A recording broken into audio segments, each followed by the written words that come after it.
75 merge down through Locust Grove again in both directions, so drive there with caution. I'm Jackson Heaton, 95.5 WSB.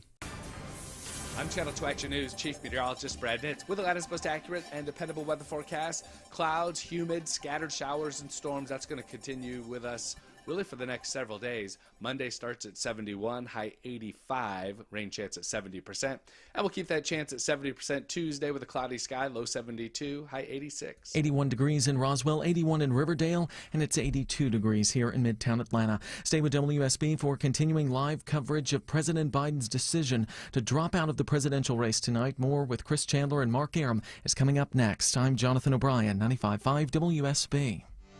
President Joe Biden drops out of the race. President Biden is dropping out of the presidential race. The details will change minute by minute. This has been a heart-wrenching decision, I've been told by Democrats, as he has thought it through. Stay tuned for the very latest. He says he will speak to the nation later this week. When news breaks, it breaks here. 95.5 WSB, your 2024 election station. 6:04 WSB. I'm Chris Chandler in the 24-hour news center. Mark Arum is here as well. Breaking news coverage continues through the night. Mark and I here till 8 o'clock, and then a special edition of the Shelley Winters Show. He'll take some of your reaction then starting at 8 o'clock, and of course full coverage on Atlanta's morning news tomorrow morning starting at 5. Mark, let's review some of what we have learned so far here. Kamala Harris, probably the nominee, not necessarily. Not the most popular nationally, not possibly much help in Georgia, although it's too soon to say, per our experts we've talked to. Indeed. Still getting new developments in there. There has actually been paperwork filed transferring everything into Kamala Harris's name. Biden has officially withdrawn his name from the ballot, so paperwork has been filed and still really a developing story. Let's go to Delaware for a second, Chris. Priscilla Alvarez is, I think, right outside the Biden home there in Rehoboth, Delaware, which obviously, he's been locked up and isolated with COVID and then made that breaking announcement today. We're obviously hearing from a lot of national Democrats since the president announced that he is dropping out, calling him a patriot, saying that he ultimately made the right decision and the decision that was right for the country. Put right and wrong aside for a second, Wolf. I think what became clear to the president and probably a few of the people around him really involved in making this decision was that ultimately he didn't really have a choice. We saw everything around him really crumbling at such a stunning pace over the last few weeks, whether it is the money drying up and donors saying that they were not willing to give to the president anymore, whether it was the growing chorus of Democratic elected officials saying that the president needs to go, whether it is the slipping in the polls that we have seen consistently. A lot of factors there. Priscilla Alvarez in Rehoboth Beach, Delaware. What strikes me, Chris, is, even post-debate and post-Supreme Court decision, post-Trump assassination, every time someone from the Biden campaign or Biden himself said he was dug in, I am not going anywhere. What was the straw that broke the camel's back? It's going to be one of the most interesting things that we learn out of this, either through news leaks in the next few days or from some best-selling book in the next few years. If you're just joining us, folks, and wondering when are we going to hear from President Biden, why aren't you sharing with us what he said? It's because he's not said out loud anything in public. This came from a printed statement and a tweet about, what was it, 2:45 this afternoon, somewhere right around there.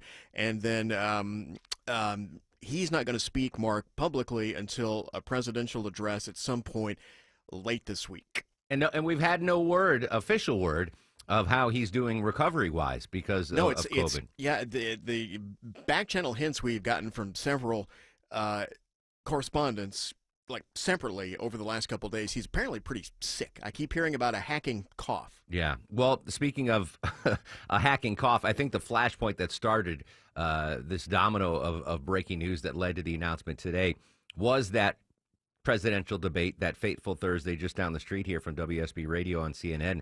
And, just a couple minutes into the debate, and he had that frozen moment where he lost his train of thought, lost his words, and that was a game changer. And immediately following the debate, Van Jones, who's a Democratic commentator and a surrogate to the party, he worked in the Obama-Biden White House, and he, right at the end of the debate, he said, I love Joe Biden, but he's got to step down. That was telling to me that wasn't just, the casual observer saying, "Oh, wow, Biden's in trouble." Van Jones, who loves President Biden, calling for him to step down right after the debate, and he had to pull it back, in the days following because people are like, "What are you doing? We got to support Biden."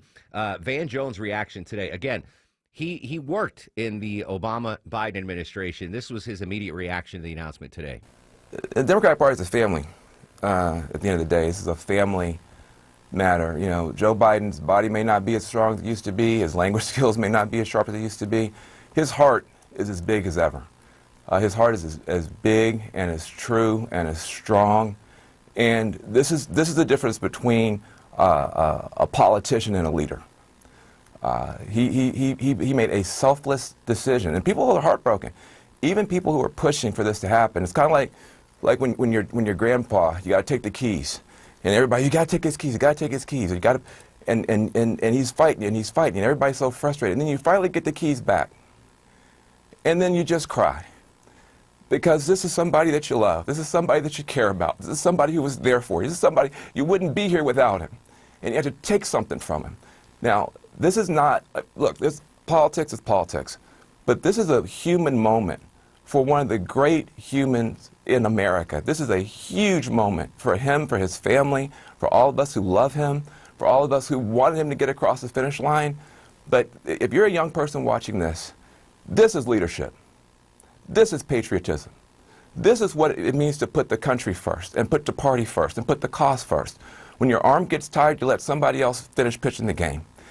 That's what Joe Biden has done, and he's done that for all of us. And so I just want to say, I don't know who's going to be the VP, the non-VP. I don't know anything about politics. I just know that I love this man. I care about this man. It was painful every day to sit up here and talk about him like he's just some problem for the party. Wait till we get to the convention. You're going to see people crying, standing, screaming, cheering. He may not get a chance to talk for 10 minutes. We finally get a chance to put our arm around this guy. He did the right thing for this country. He did the right thing for this party.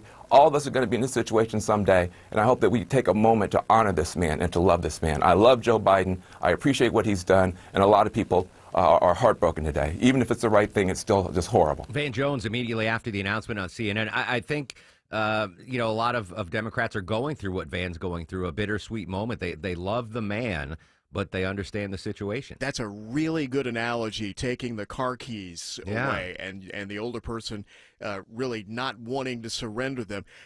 But the moment does come. It truly does. And part of what part of what has been asked is not just this campaign, but if he were to run again and win, the state that he would be in 4 years or 3 years or 2 years or even 6 months from now. The time does come. Yeah, I mean, that was the question mark. And listen, even prior to the debate, there were questions about his age, right? That was the number one issue for voters, whether they felt Joe Biden, maybe not at the beginning of a next term, but what's he going to be like 4 years into his second term? Because listen, it's the most stressful, most difficult job on the planet, being president of the United States. We see how it aged every other president, except for Trump. I will say he didn't age much in his first term. But, Biden went in as a kid, and he came out a gray-haired old man. Yeah. And Obama, you mean? Obama, I'm sorry. But Biden, noticeably different. Biden in 2024 than in 2020. But it was on display like it's never been before during that debate. And the Democrats couldn't deny that anymore because the voters, they saw it, they heard it, they knew that this wasn't the same man that they voted for in 2020. This is Billy Mitchell, who's chairman of the State Democratic Caucus in the Georgia State House. He is a top delegate to the Democratic Convention coming up in just weeks now. He's giving his reaction this afternoon. That is the $64,000 question, as it is. The reality is this is almost unprecedented this late in the campaign season. I hope to have some additional information later on this evening as I come on your station, the Shelley Winter Show, as I have a meeting later. But it depends on who you're asking. There are those who believe that it might be a brokered convention where the delegates will have more of a say. There are those who believe that there could be some negotiation that will be had between now to make sure that doesn't happen. But I won't know that at least until later on this evening. Right. What do you think, sir, should happen? Should this, the president has endorsed the vice president to take over as the nominee. Do you think that is a good pick? Do you think that should be the way it goes, or do you think there should be a competition? At this point, as a matter of fact, that's one of the reasons why you have a vice president, so that they can continue on your track, your values, your path that you jointly have created. I would suggest to you that if it's anyone but the vice president at this time, it will create a chaos. It will create a lack of enthusiasm from the biggest base in the Democratic Party.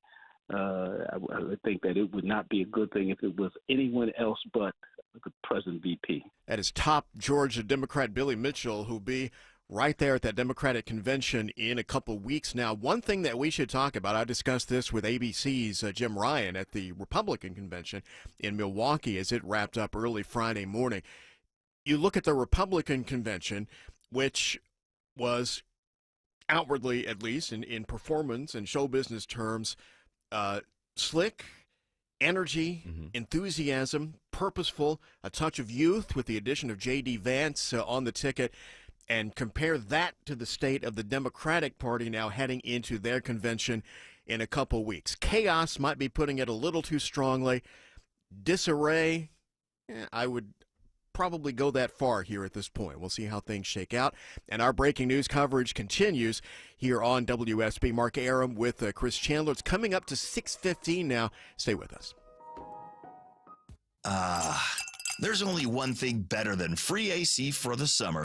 2 summers of free AC. For a limited time, get brand new AC from Reliable Air and pay nothing until October 2025. That's 15 months of cool, reliable comfort for free. Call Reliable now at 770-817-3760 and get 2 summers for the price of none. That's 770-817-3760. Select models only. Offer ends July 31st.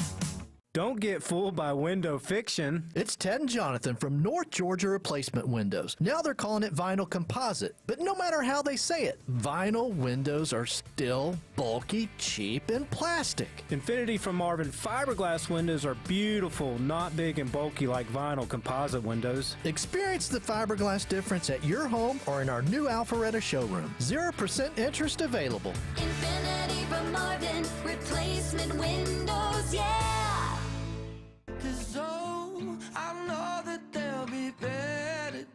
It's the WSB Radio Carathon. This Thursday and Friday, July 25th and 26th. A worthwhile cause right here in our own city. Be part of the magic and the tradition. Your donation saves lives. Donate today at WSBRadio.com. Thank you for donating to the Aflac Cancer and Blood Disorders Center at Children's. Oh, I know that there'll be better days.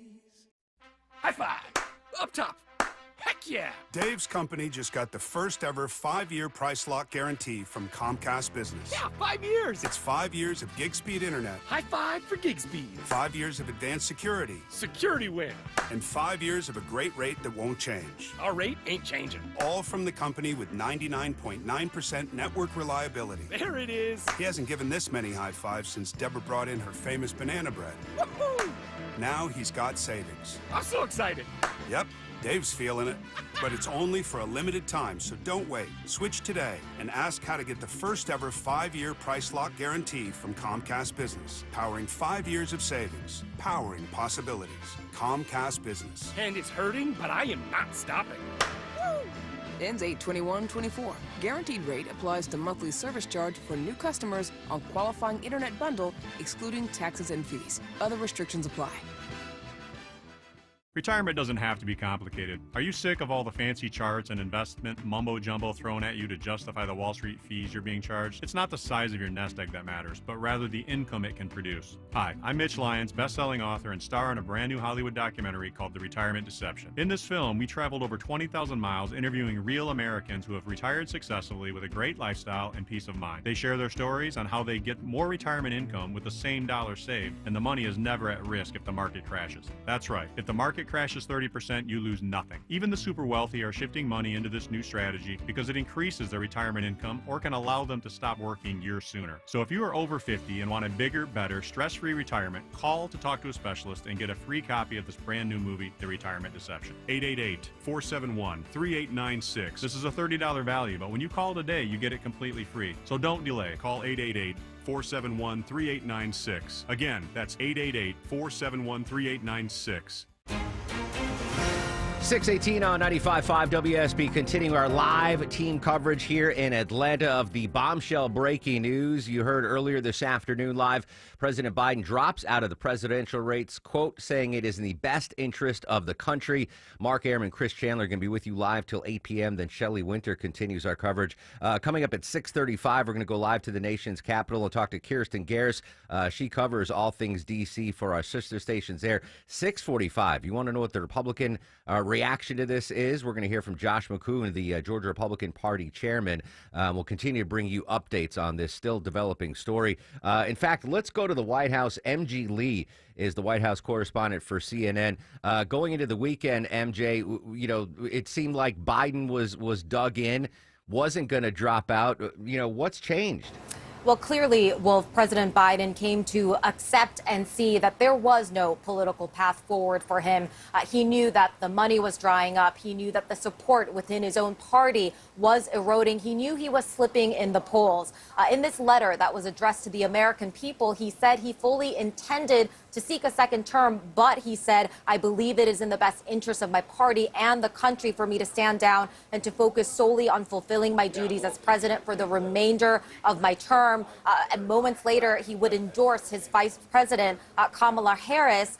We are learning new details about how and when the president actually came to this decision that was such a shock to so many people. He, of course, had been isolating in Rehoboth Beach after being diagnosed with COVID. And it was Saturday night, we are told, that the president began to come to a decision and set in motion the process to unveil that decision today, notably with his closest aides, Mike Donilon and Steve Ricchetti, by his side. But this, Wolf, was such a closely held decision that even the senior-most aides around him did not know until moments before that letter went out to public. And Vice President Kamala Harris actually did not know until today. Of course, the two have spoken, and we are told that they actually have spoken multiple times throughout the course of the day. But this has been a huge shock, of course, to a lot of voters who have been tuning into the news, but for White House and campaign staff inside those operations as well. You know, the mandate for them until today had really been to continue fighting for the president's reelection efforts. And now we are being told that the mandate for them is to remember that the Biden-Harris team is really one team and that their new mission really focuses on making sure that Kamala Harris can get elected. But just goes to, worth emphasizing the next few weeks are going to be incredibly tumultuous. The DNC, remember, begins on August 19th. Virtual voting was supposed to begin in early August, and it's unclear how much and how quickly the party is going to be willing to coalesce around Vice President Kamala Harris, even though she is certainly the person that he would like to pass the torch on to. CNN's White House correspondent MJ Lee at the White House. Chris Chandler, though, the president not at the White House. He is still in isolation at Rehoboth Beach, Delaware. We haven't seen him publicly.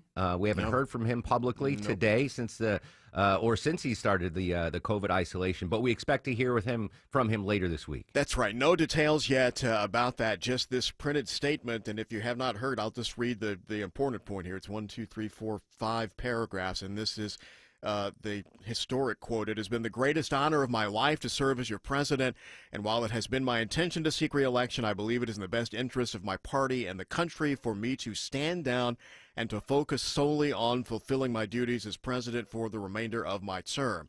In his first statement, he did not endorse his vice president as his successor.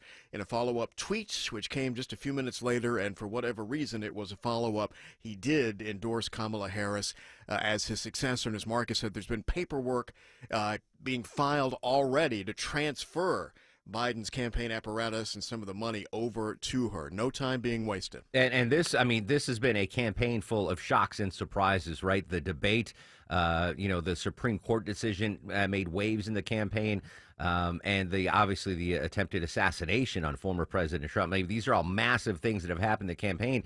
And now we have this, and basically, not to make fun of what happened Friday with that huge IT outage, but basically both campaigns are now hitting Control Alt Delete because it's a brand new ball game now. They're restarting everything. Everything changes now. It's the blue screen of death, and they have to reboot for sure. The reaction we're getting from the top Democrats, past and present, has been interesting, and it has not, if you read between the lines, exactly universal. This is CNN's Manu Raju rounding up some of that from Washington. Barack Obama just put out a statement just moments ago praising Joe Biden's service. He did stop short of offering an endorsement himself, really leaving this as an opportunity to praise Joe Biden, not getting into what is next. But that is going to be a big question. Where do the Democratic heavyweights come down? Do they try to rush to embrace Kamala Harris? I've been talking to Democratic strategists over the past hour or so since this news broke. They are trying to assess how she plays in some of those key races. Remember, what was Joe Biden's vulnerability? Young voters, oftentimes black voters, oftentimes brown voters. Can Kamala Harris shore up those key vulnerabilities, help piece together that Democratic coalition that really has been what Joe Biden has been struggling with to rebuild that coalition? And it's not automatic that she will be able to do that. Whether she is will be one of the top campaign stories going forward. Mark, the Democratic reaction that we have had so far has been pretty much on the national level, universally via tweet and print. Nobody's really come out on the steps and said anything. But ironically, the independent candidate for president, the well-known Robert F. Kennedy Jr., we do have some audio from him. He was at a news conference today, and he commended Biden for a long career in public service. This is from WCVB-TV. A long, long career in representing and serving our country, and for his handling of the many difficulties and challenges, personal challenges and tragedies that he suffered during his life with so much admirable conduct and the empathy. That's RFK Jr. I've got one more cut. Again, he was asked, he had already had a press conference scheduled. This wasn't something special that he did because of the Biden announcement. I would certainly listen to the party elders if they came to me. I would discuss something with them. I'm the only presidential candidate who can beat Donald Trump. And if I were them, I would do that. And I would certainly listen to their proposals. I'm going to go on a limb and say that the Democratic Party is not going to approach RFK Jr. to be their nominee. I've got a little gambling bug in me. And the latest odds out now show basically Donald Trump a 2-1 favorite against a Kamala Harris-led ticket, if that were the case. And the betting, it's weird because Biden had so dug in that you could actually bet, not in legally United States, but outside the United States in offshore books. In Malaysia. Yes, in Malaysia and the Caymans, you could bet on who would be the Democratic nominee. And Biden was the favorite, forever, but the numbers were slowly drifting toward Kamala Harris. She started creeping up. Now, Friday, when I got off the air noon, Biden was still the favorite, but that obviously switched and changed You've been dramatically. keeping up with this closely, haven't you, the odds? Well, I think that's a good way, because that is a good determination of who the public thinks is going to be the nominee. If you really believe it, you're going to put money. If you think Biden's the nominee, you're going to put money on it. You want to make some money. Absolutely. Some of the polls which had been done before any of this happened today suggested that Harris was within spitting distance of Trump, really more so than you would imagine under these circumstances. There are an awful lot of people who know the name but don't know anything about her. And I would also venture to say, Mark, that all these names that we've bandied about even here this afternoon for potential Harris running mates, none of them are really familiar, and nor should they be, right? We're news nerds and political nerds, nor should they be really to the public at large. That's going to be a tall order, finding somebody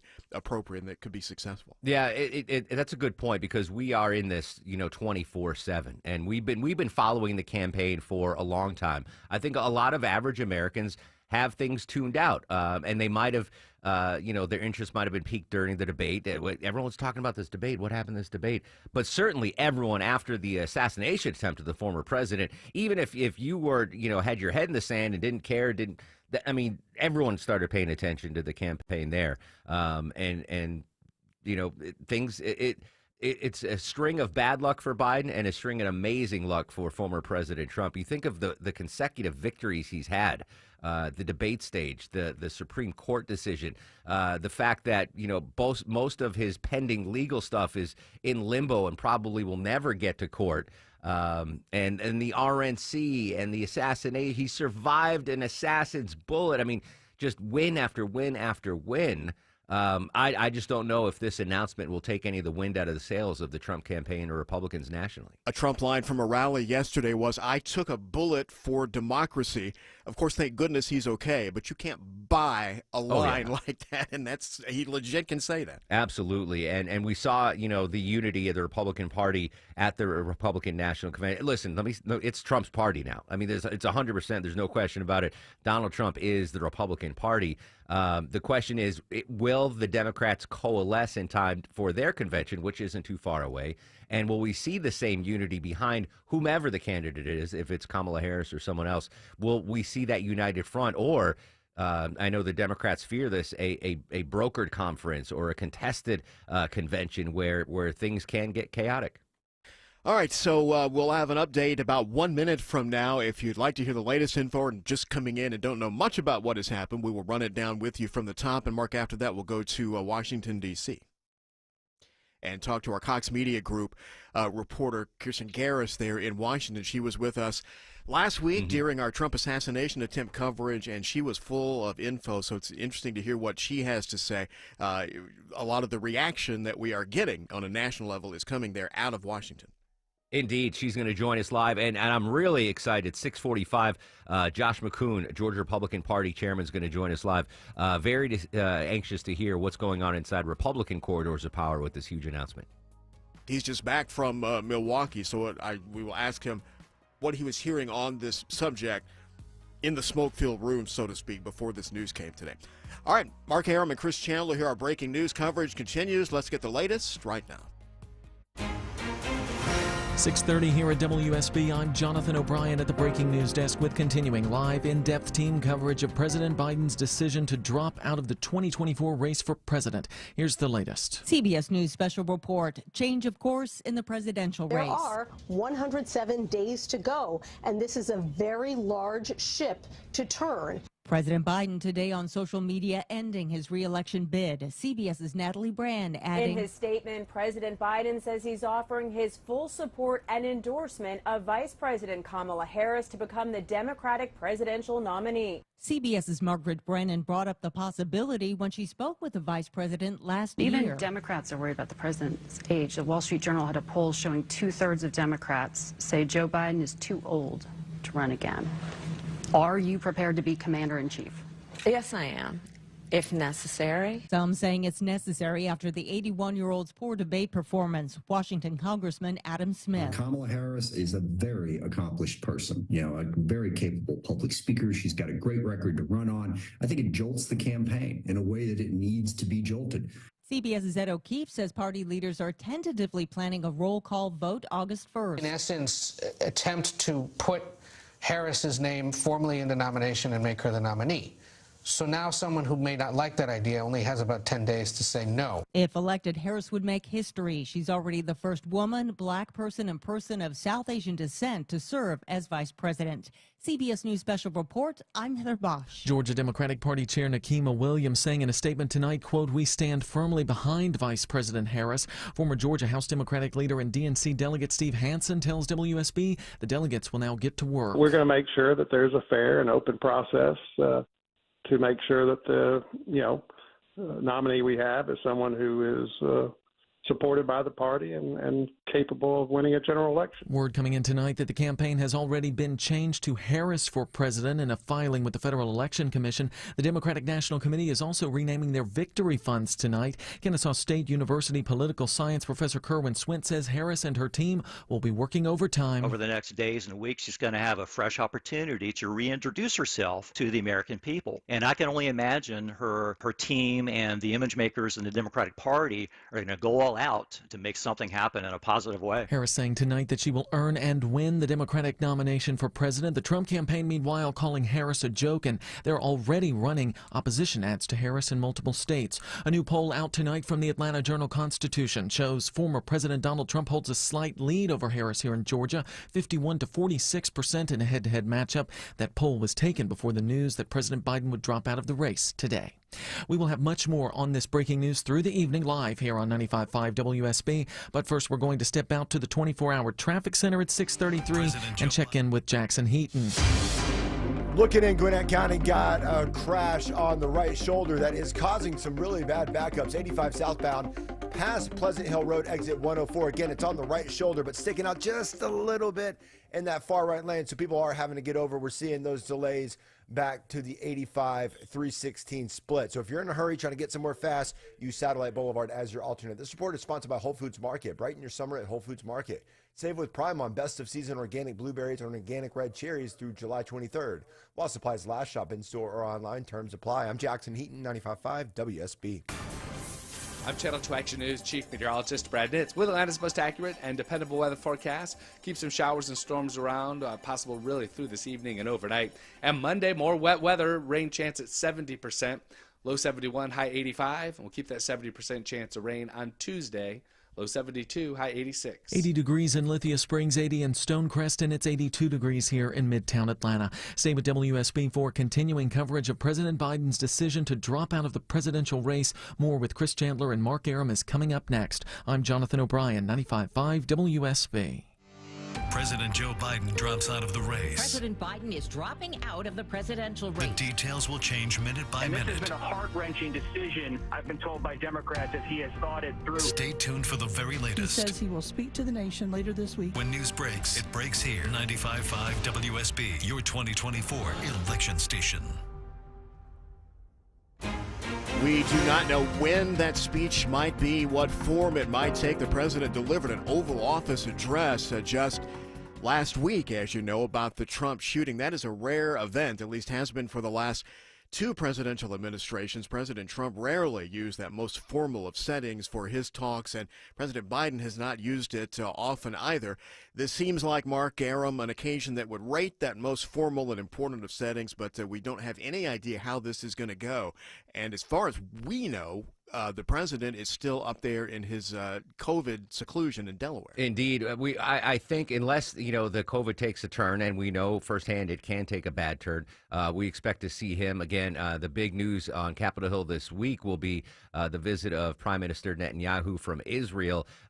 It had been suspected that if Biden was going to drop out, he was going to do it after the Prime Minister's visit to D.C. this week. But for whatever reason, Joe Biden decided yesterday, and then announced it today, that he would be dropping out. Obviously, a historic announcement in what has already been a historic campaign.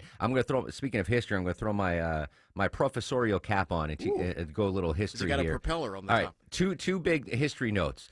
Now that Biden is out, Donald Trump becomes the oldest person to ever be nominated for a major party's ticket. Now, he is the oldest man to be an official nominee, and this is crazy.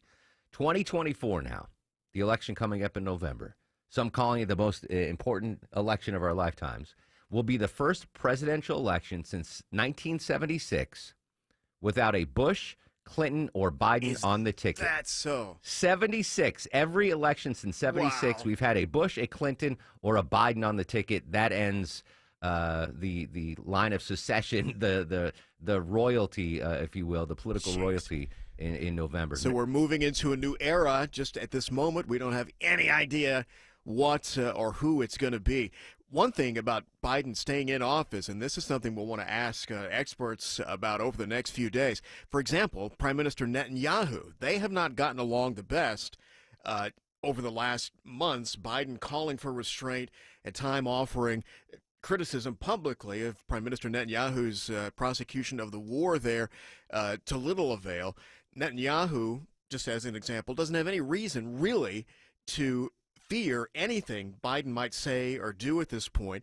And ditto Putin, ditto North Korea, ditto pretty much any foreign leader who takes a dim view, because, I mean, this is, super duper lame duck time now for Joe Biden. And nearly, unless you go back to 1968, Mark, really an unprecedented situation over this next few months. He'll be president, but not possible future president. But just to play devil's advocate, that's a perfect scenario that you laid out there, as he is a lame duck president. But maybe he can take the censor mask off that he might have been wearing when it comes to what's going on in Russia and Ukraine, what's going on in the Israel-Hamas war. Knowing that he doesn't have to get reelected, he might be able to speak more freely than he has been. That might give him more liberty to, give his opinion, where he might have been holding back prior, going, oh, I got to get reelected. Now he doesn't have that worry. He's got to worry about the Democratic ticket. I'm also curious, and we're going to talk to our experts going forward,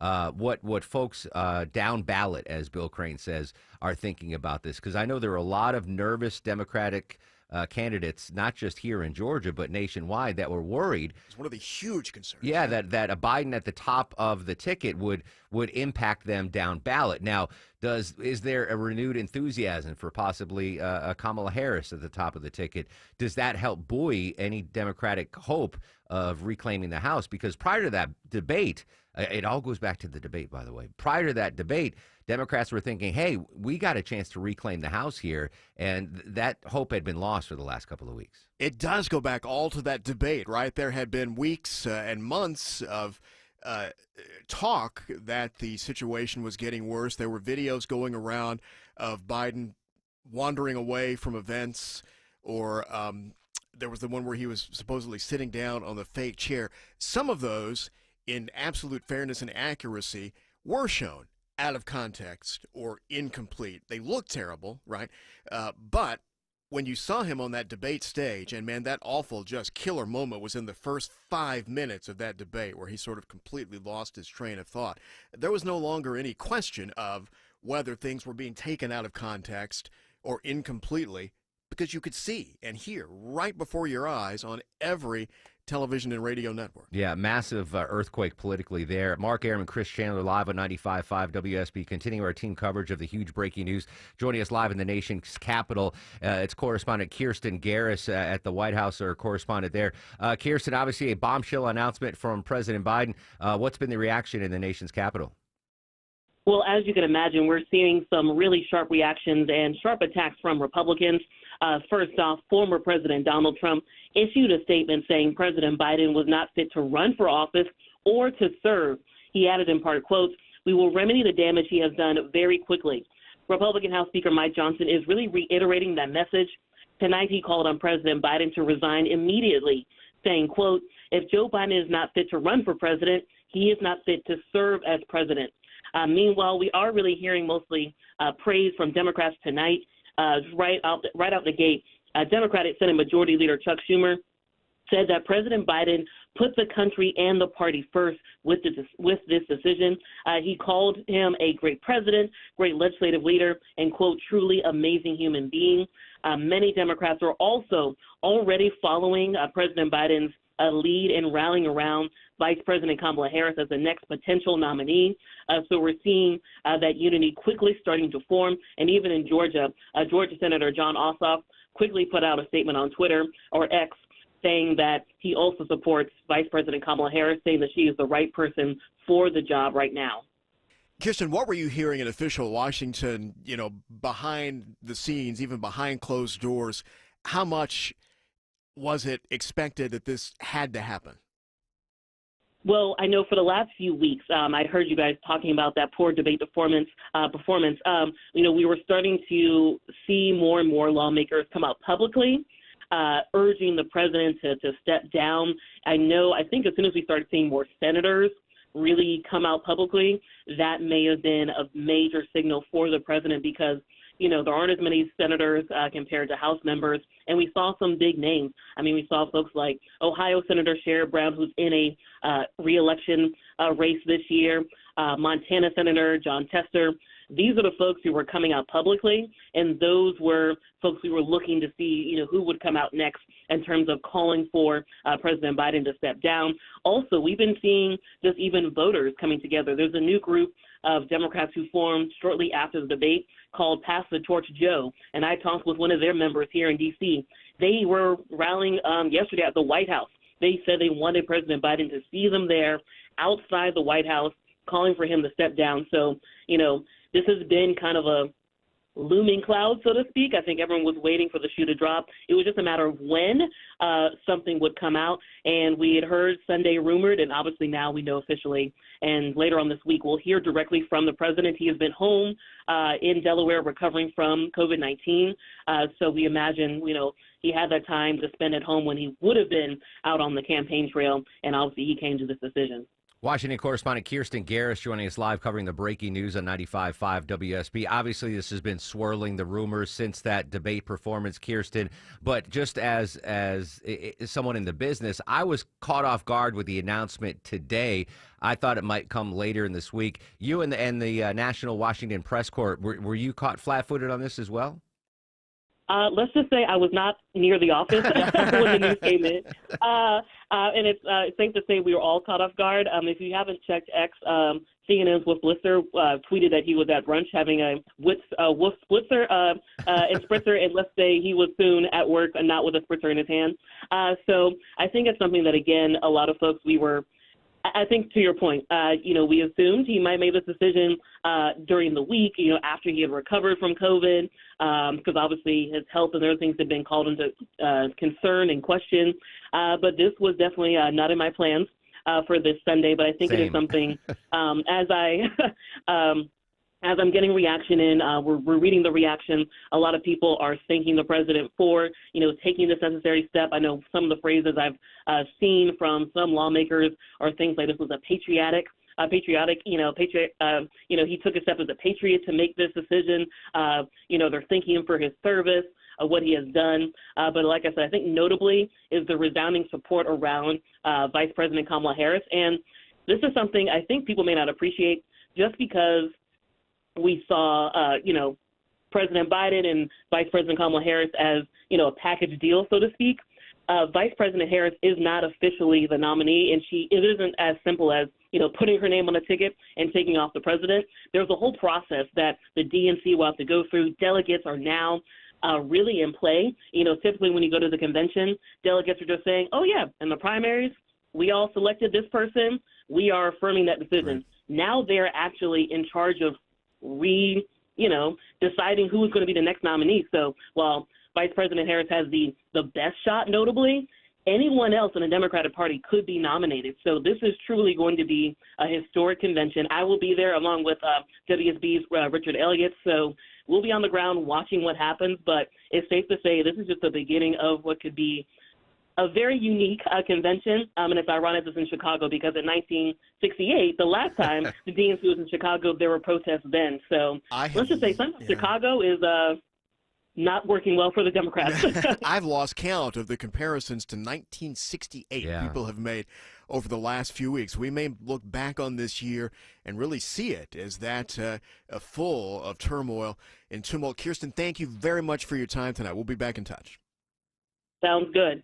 There you go. Kirsten Garris, our correspondent in the nation's capital. Caught off guard. Yes, I was at the Braves game. Chris Chandler, I'm assuming you were... I was soundly asleep. Let's see if our next guest was caught flat-footed with the announcement today as we continue our team coverage of this massive breaking political news story. President Biden pulling out of the race. Joining us live on 95.5 WSB, it's Georgia Republican Party Chairman Josh McKoon. Josh, good evening. Thanks for your time as always. Thank you so much for having me. Yeah, I mean, we thought this might be happening eventually. I personally didn't see it was happening today. Your initial reaction to President Biden's announcement? Just the total, complete desperation and panic of Democrats nationally. I mean, they've tried to win this election by putting Donald Trump in prison. They've tried to win this election by buying voters off with huge government programs. It's obvious none of that is working. And so since the mask finally slipped for the entire country to see last month, there was no choice because at the end of the day, what they're most interested in is holding on to power. As you said earlier in your program, it's imperative that President Biden resign immediately. That's not about politics or who wins or loses. That's about the continuing competence of government in this country. This is a very serious matter. It's not a political football. And if he's not well enough to serve, if he's not well enough to run, he should not be serving. He should resign immediately so that we can get marginally competent government until President Trump wins this election in November and takes office in January. Is that a productive political line, though? Because that would simply make her president and the incumbent going into the election then. What's most important to me, and I think most important to Republicans, is that we have a competent, functioning government between now and January. I don't think we have any confidence who's actually making decisions in the White House. The total vacuum of leadership has already led to 2 hot wars around the world, and we've got to be concerned about what's going to happen to our country between July and January. And so for me personally, it's not about political points. It's about putting the country first. And so I hope President Biden, if he truly wants to put the country first, he should resign immediately so that we can at least have someone who is clearly in possession of her faculties running the government. The polling since the debate, I don't have to tell you, you see the polls before I do, Josh. President Biden's lead has been increasing nationally, but most importantly in all of the swing states, and the lead was growing and growing, especially wider here in Georgia. With Biden now pulling off the ballot, is this bad news politically for the Biden campaign going into November? Because it looked like they had a breakaway layup on a victory. Look, they are in deep trouble, the Biden campaign, or now whoever it's going to be. The issues that matter to voters in Georgia and nationally are the economy, the crisis at the border, and the worsening crisis around the world that could lead to a major world war. If you look at polling on these issues, President Trump enjoys decisive advantages. People don't want us getting entangled in foreign wars that are costly in blood and treasure. People want our economy turned around. They want an end to the crushing inflation that this administration has inflicted on the people for the last 3.5 years. And they want someone to bring sanity to the border, to stop the influx of fentanyl and illegal aliens coming from hostile countries with agendas that are unknown. We don't know where these people are. We don't know why they're here. So no matter who they put at the top of the ticket, they've got structural problems on all of those issues that Georgia Republicans and the Trump campaign will be taking full advantage of between now and November. Understood. But don't you think that the campaign, the inner circle, if you will, coming off the heels of the Republican National Convention and the showing of unity, coming off the miracle of President Trump surviving an assassin's bullet, I mean, just so many historic things have happened. Don't you think, at least in inner meetings, they were like, it'd be great if Biden just stays on this ticket because we are going to trounce this guy in November?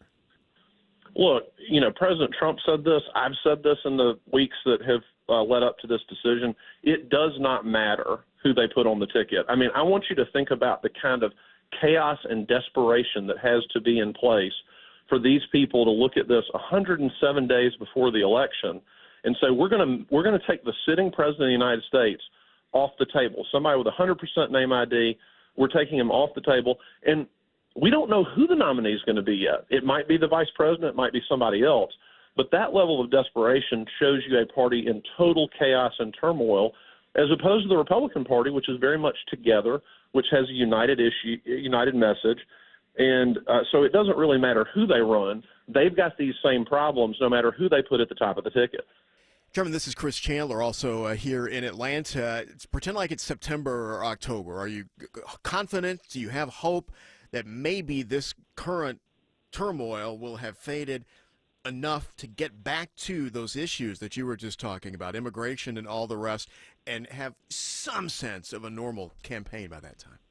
Well, the thing about it is, whatever y'all are reporting about, people are going to the grocery store and doing their grocery shopping. People are going to the gas pump. It is unavoidable to see the economic failures of this administration. it's unavoidable, really, to avoid seeing what's happening in terms of immigration and what's going on at the border.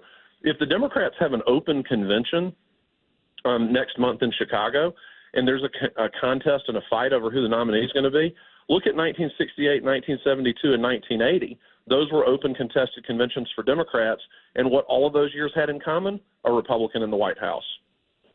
This is softball-y, but you must be satisfied with the way the Republican convention went and ended. You know, you take anybody's view on the issues out of it, just looking at it as a show, you got to call that a success.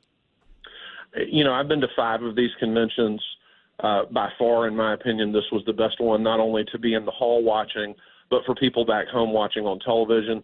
Obviously, I think President Trump, Peter Navarro, a lot of different speakers, Senator Vance did a great job. But to me, the most compelling moments were those everyday Americans. The woman who's lost a child to fentanyl that came across the border, you know, the Biden voter from 2020 who was explaining why she was for Trump now, you know, the showcasing of increasing support for the president in the Black and Hispanic communities. It really was a great presentation, and it was great to see people from really all parts of the party coalescing and coming together and saying, we've got to win this election. This insanity of the last 3.5 years has to come to an end. We have to get our country back on the right track. Chairman, relatedly, not politically, were you able to get out of Milwaukee with that IT meltdown on Friday? I got back to Atlanta today, so I sort of have been I've been living the movie Trains, Planes, and Automobiles the last 48 hours. That was the first thing when that story broke Friday. I was like, oh my God, we have so many delegates from Georgia that are in Milwaukee, you know, and you had to be exhausted because, I mean, that's an energetic, you know, few days you spent there. You just want to get to your bed, your own bed. That was the first thing I thought of. I was like, oh my God, those poor delegates. Georgia Republican Chairman Josh McKoon joining us live on this breaking news on 95.5 WSB. I don't know if this is an appropriate question, if you can take us inside the conference calls that you are on. But I mentioned President Biden's lead, President Trump's lead, just growing exponentially here in Georgia. If those numbers continue to hold, does Georgia not become a swing state for the Trump campaign? I guess my main question is, will we see the former president come to campaign in Georgia, or is he already going to chalk that up? I've got Georgia. I can go to Arizona now or Minnesota instead. No, I don't think anybody's taking Georgia for granted. We've got to work very hard. Obviously, we're pleased to see the trend in the polling that's been going on for some months now. But for the next 107 days, I mean, we're going to be laser focused on getting our vote out early. I certainly expect to see the president here, to see Senator Vance here. There's going to be a very strong campaign run in Georgia because we can't afford to take Georgia for granted. We've got to have Georgia's 16 electoral votes. It's vital. If you try to do the math to get to 270 for President Trump, you don't get there without Georgia. So, no, I don't think there's any complacency or taking it for granted or chalking it up or anything like that. So for the WSB Radio bean counters that are listening, we can still expect plenty of political ads on WSB Radio. Please say yes. I think they can breathe easy. Excellent. So let me ask you, you mentioned former President Trump's genuine and very notable increase in support among black voters. Is it possible, in your view, that presidential nominee Harris might stem that change in support or even reverse it in some of these swing states, including Georgia? I think her career as a prosecutor, putting largely young black men in California behind bars for extended terms for nonviolent drug-related offenses, is going to be a really big issue in this campaign, assuming she is the nominee. And I don't think it will do anything at all to stem the losses that Democrats are sustaining in the black community, particularly among black men. I will tell you, we hosted an event during the convention in Milwaukee honoring our black delegates and alternates. It was an all-time high in terms of the number of black delegates and alternates participating in our convention. The number of black federal elected officials that are Republican at an all-time high in the modern era. Senator Tim Scott was at the event, and he basically said you can no longer put black conservatives in a corner. I think this is going to be a watershed election. It's not going to be some huge number statistically, but I think we're going to break the monopoly the Democratic Party has enjoyed in black support in Georgia for many, many years in 2024. All right, while we got you here, let me just ask you to step back from politics and step back from issues. You have worked in this field for many years, held positions of authority, hold one now, went to 5 conventions, as you just said. You know, taking a step back and looking at this last even 8 or 9 days, it's really something. It is. I mean, in a lot of ways, extraordinarily sad. Sad that an assassin would go after a major party nominee for president and come so close to being successful in what he was trying to do, and trying to resolve political disputes with violence. That's just terrible. And then this news today, as an American, I'm profoundly sad. I want our country, whether it's run by somebody of my party or not, to be run by someone who's competent, who can deliver excellent government. And so, these are very troubling times. But I'm very pleased that we have a major party nominee in Donald Trump who I believe can get the country back on track, can get us back to where we want to be, can get an economy that works for everybody. But, yes, we'll be talking about this week for a long, long time. There'll be chapters in history books. It has been an extraordinary 8 or 9 days.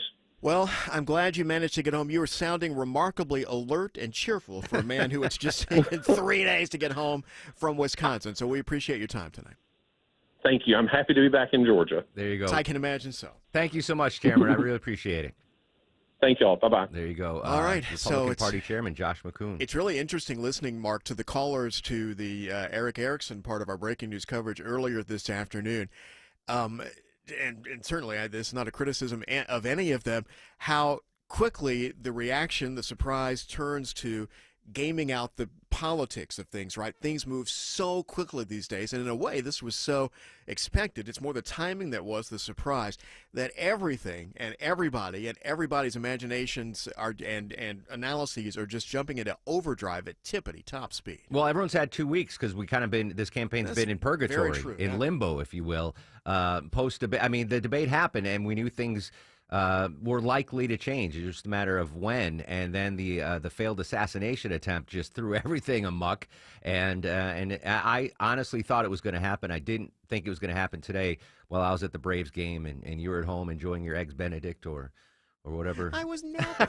I was just getting to the good part of my dream. There you go. All right, reset us, Chris Chandler. All right, so Mark and I are going to continue for one more hour here with breaking news coverage. If anybody in a position of authority does have something to say publicly, we have the ability to bring it to you live just as they do. We'll continue talking live with our experts and analysts, bring you more of the reaction as it comes in to this. We use these superlatives so often, deservedly so, on these stories in the last few months, but we've got another one here tonight.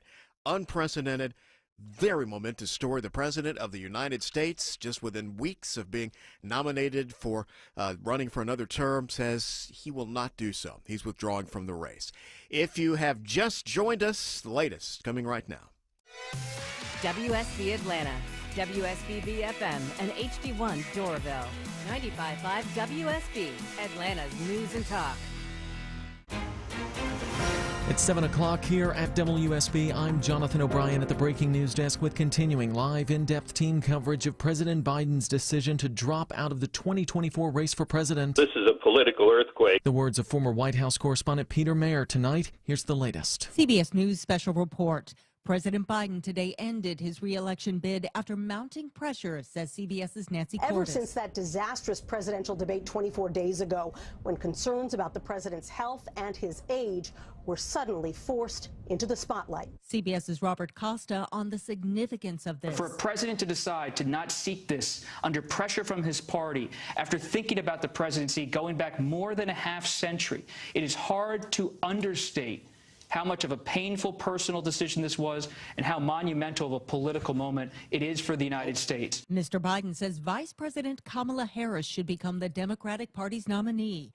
CBS's Ed O'Keefe says party leaders are tentatively planning a roll call vote August 1st. There's no sign of anybody preparing to mount some kind of a challenge to her directly, understanding that she has the president's endorsement, and now with so much goodwill towards the president and his decision, be hard to challenge that, perhaps. Washington Congressman Adam Smith sees a Harris nomination as something more. It's a huge jolt of life into the campaign. I mean, look, for several years now, voters have been lamenting the choices that they've had. And look, to some degree, that's the case no matter who's at the top of the ticket. America's always looking for something new, but now we've just given it to them. Harris says she's honored to have the president's endorsement and plans to win the nomination. CBS News Special Report, I'm Heather Bosch. And tonight, the name of the campaign has already been officially changed to Harris for President, but the Federal Election Commission and the Democratic National Committee has filed an amendment to revise its joint fundraising committees, now named the Harris Victory Fund and the Harris Action Fund. This just in from CNN. Senator Joe Manchin of West Virginia, he's an independent right now. He's saying that he's considering re-registering as a Democrat and throwing his hat into the ring to run for president. Also, the White House saying tonight that the president has spoken to a number of members of Congress, governors, supporters, and that he will continue to engage with what they call stakeholders tonight and tomorrow. Kennesaw State University political science professor Dr. Kerwin Swint telling WSB tonight that this decision is historic. Well, it's incredibly significant. The last time a incumbent president did not run for re-election was Lyndon Johnson, 1968, at the height of the Vietnam War. State Representative Billy Mitchell, who chairs the Democratic caucus and is a delegate to the Democratic National Convention next month, tells WSB Harris is the best pick for the job. That's one of the reasons why you have a vice president, so that they can continue on your track, your values, your path that you jointly have created. I would suggest to you that if it's anyone but the vice president at this time, it will create a chaos. It will create a lack of enthusiasm from the biggest base in the Democratic Party. I think that it would not be a good thing if it was anyone else but the present VP. And tonight, the Trump campaign is already running attack ads against Vice President Harris. All of this is a new poll out tonight from the Atlanta Journal-Constitution. Shows former President Donald Trump holds a slight lead over Harris here in Georgia, 51 to 46% in a head-to-head matchup. That poll was conducted before the news that President Biden would drop out of the race tonight. And we will have much more on this breaking news through the evening here on 95.5 WSB. But first, here at 7:04, we're going to step out to the 24-hour traffic center and check in with Jackson Heaton. Looking on the south side, got a crash 85 southbound past Highway 166 Langford Parkway. It's on the right shoulder, not really causing any delays at all, just to be aware of it. And in Gwinnett County, 85 southbound past Pleasant Hill Road, exit 104, still got that crash on the right shoulder. This report is sponsored by Whole Foods Market. Shop Whole Foods Market and save during sweet summer days. Find sales on fruity finds like best of season cherries, organic blueberries, melons, and more through July 30th. I'm Jackson Heaton, 95.5 WSB. I'm Channel 2 Action News Chief Meteorologist Brad Nitz with Atlanta's most accurate and dependable weather forecast. Clouds, humid, scattered showers and storms. That's going to continue with us really for the next several days. Monday starts at 71, high 85, rain chance at 70%. And we'll keep that chance at 70% Tuesday with a cloudy sky, low 72, high 86. 78 degrees in Dunwoody, 78 in East Point, and it's 80 degrees here in Midtown Atlanta. Stay with WSB for continuing live coverage of President Biden's decision to drop out of the presidential race tonight. More with Chris Chandler and Mark Aram is coming up next. I'm Jonathan O'Brien, 95.5 WSB. President Joe Biden drops out of the race. Atlanta Mayor Andre Dickens saying Atlanta is stronger because of his leadership. The details will change minute by minute. This decision is historic and has been rumored for days. Stay tuned for the very latest. Biden is throwing his support behind Vice President Harris. When news breaks, it breaks here. 95.5 WSB, your 2024 election station.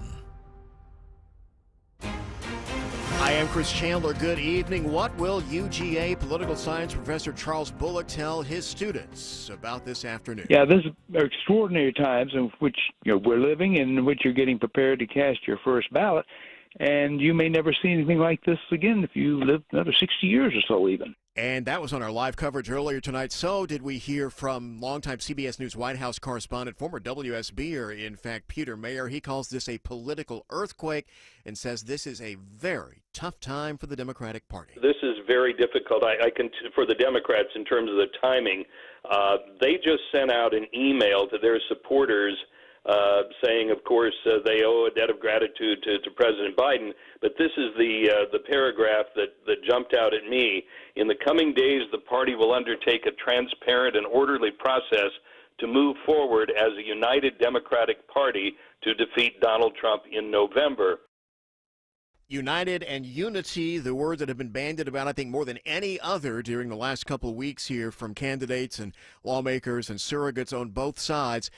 remains to be seen. Mark Arum is here with me on another historic weekend day and evening. Indeed, we did. We thought we had the weekend off, Chris. I've been in the camp even prior to the debate performance that Joe Biden would not be the nominee on the ticket come November.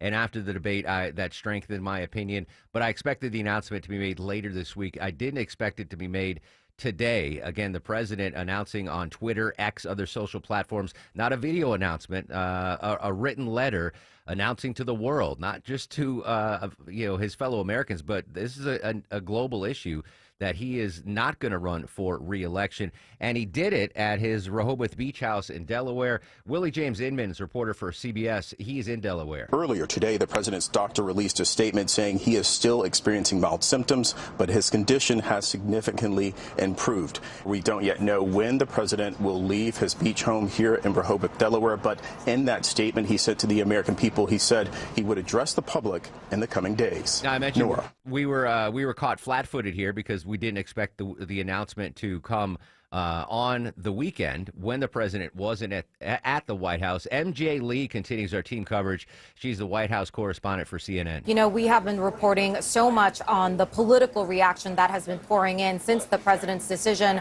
but we are now just getting a sense of how the First Lady is responding to this. The First Lady's spokesperson saying in part in a statement, down to the last hours of the decision, only he could make. She, the First Lady, was supportive of whatever road he chose.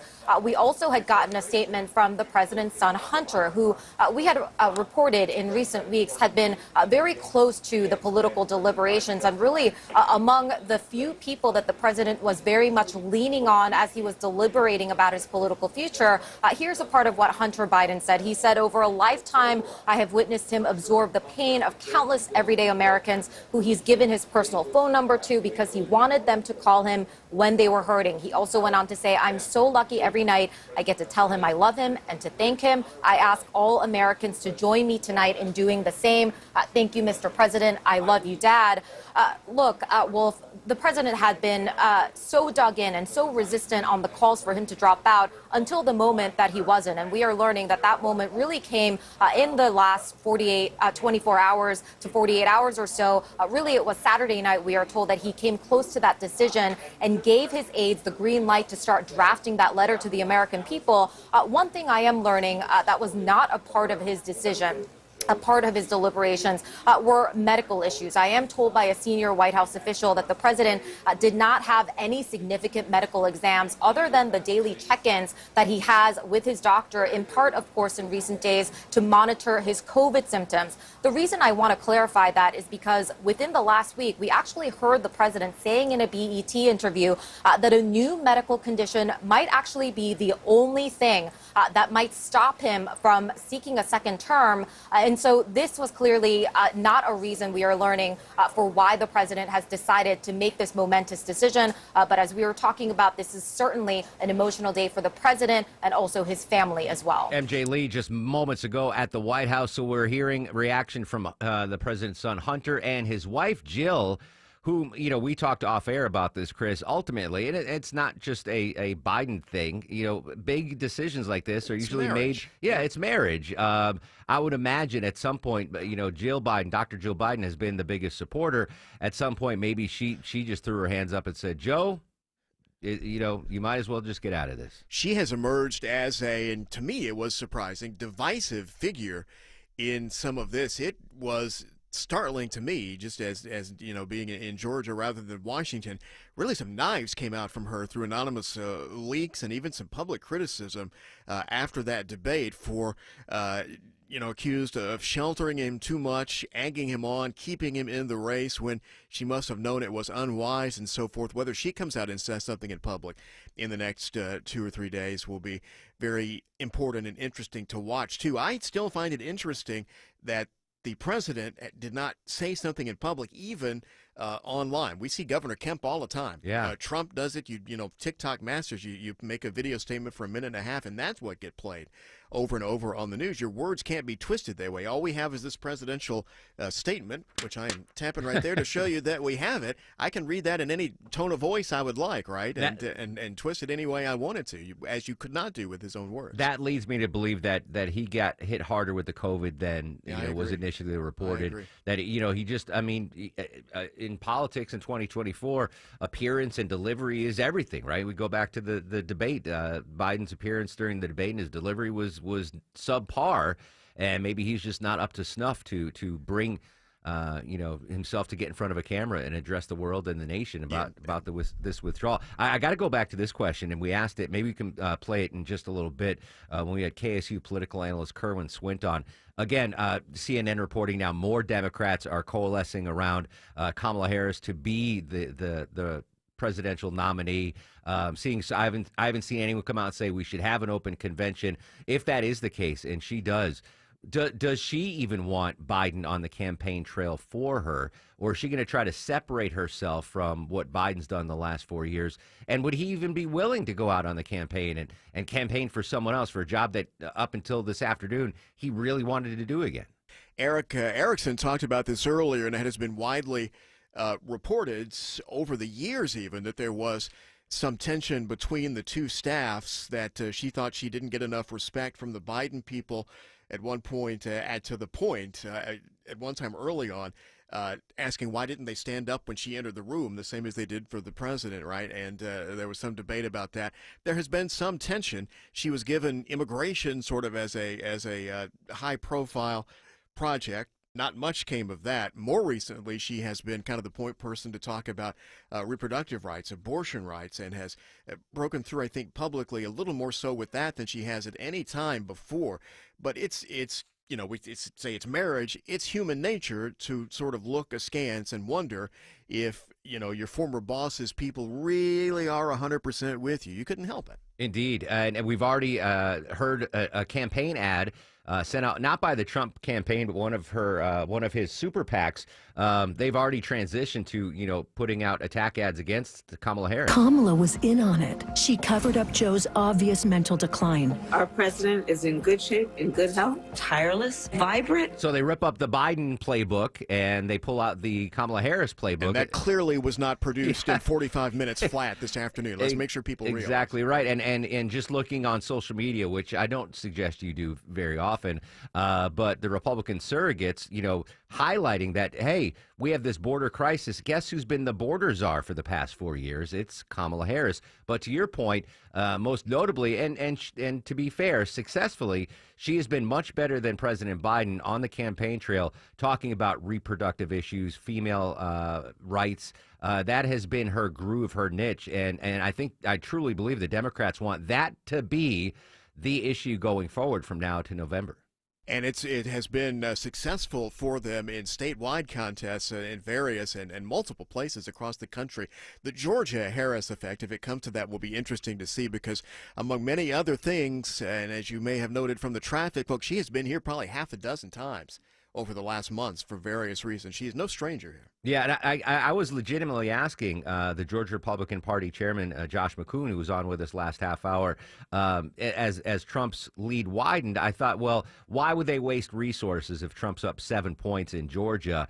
Would that lead now shrink with a Kamala Harris ticket against the former president? So if the chairman's, if we could take him at what he said, that we will see appearances by the former president here in Georgia. And as you mentioned, Kamala's been here a handful of times in the last couple of months. Yep, everybody you can bet right this very minute, Mark, is probably gaming things out behind closed doors in Washington and Delaware and New Jersey or Miami, wherever the former president is spending the weekend right now. This first week may be among the most critical, in fact, because this is a lot of time. You got everybody paying attention now. This is the time a lot of the storylines, or the narratives they call it, I hate that word, will be set, but it is true.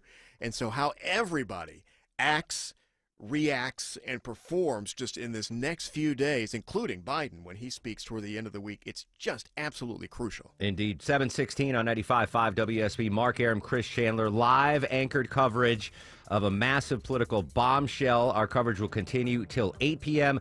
Then Shelley Winter gets behind the microphone from 8 p.m. until until let's say I'm going to say don't know. I'm going to say 2 a.m. Shelley's good to run to 2 a.m. He got to sleep in today. We'll be right back. Our team coverage continues next on 95.5 WSB.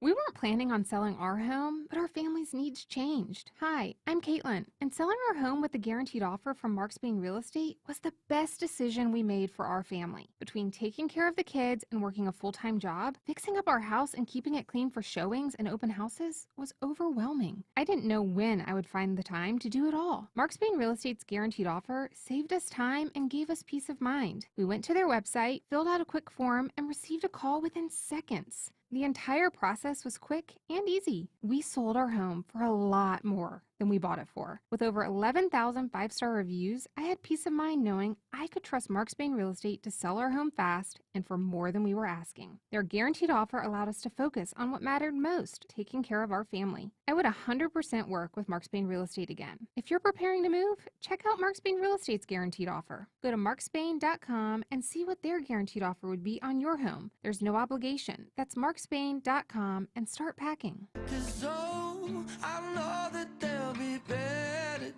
It's the WSB Radio Carathon. This Thursday and Friday, July 25th and 26th. A worthwhile cause right here in our own city. Be part of the magic and the tradition. Your donation saves lives. Donate today at WSBRadio.com. Thank you for donating to the Aflac Cancer and Blood Disorder Center at Children's. Retirement doesn't have to be complicated. Are you sick of all the fancy charts and investment mumbo-jumbo thrown at you to justify the Wall Street fees you're being charged? It's not the size of your nest egg that matters, but rather the income it can produce. Hi, I'm Mitch Lyons, best-selling author and star in a brand new Hollywood documentary called The Retirement Deception. In this film, we traveled over 20,000 miles interviewing real Americans who have retired successfully with a great lifestyle and peace of mind. They share their stories on how they get more retirement income with the same dollar saved, and the money is never at risk if the market crashes. That's right, if the market crashes 30%, you lose nothing. Even the super wealthy are shifting money into this new strategy because it increases their retirement income or can allow them to stop working years sooner. So if you are over 50 and want a bigger, better, stress-free retirement, call to talk to a specialist and get a free copy of this brand new movie, The Retirement Deception. 888-471-3896. This is a $30 value, but when you call today, you get it completely free. So don't delay. Call 888-471-3896. Again, that's 888-471-3896. They say to make yourself indispensable at work, so I developed a digital catering solution that only I can operate. Okay, it's actually EasyCater.com. David! They love me, because I, the director of catering logistics, not a real job, use EasyCater to get catering from all our favorite restaurants. Tight budget? No problem. Need vegetarian options? Gluten-free? Check and check. D-Man, you crushed lunch today. It was easy. EasyCater. EasyCater is your all-in-one tech platform for ordering food for work. Start your order at EasyCater.com. Did you know you can get your prescriptions for less at your local pharmacy? You can with GoodRx. It's the free app that can save you money on your medications. Just search for your prescription, choose the pharmacy and the price that works best for you, and then show your GoodRx coupon to your pharmacist at the drop-off counter. GoodRx works at over 70,000 pharmacies, including Walmart, Rite Aid, and Walgreens, and it works whether you have insurance or not. It's easy to save. Next time you drop off your prescription, check GoodRx. To start saving today, go to GoodRx.com. GoodRx is not insurance.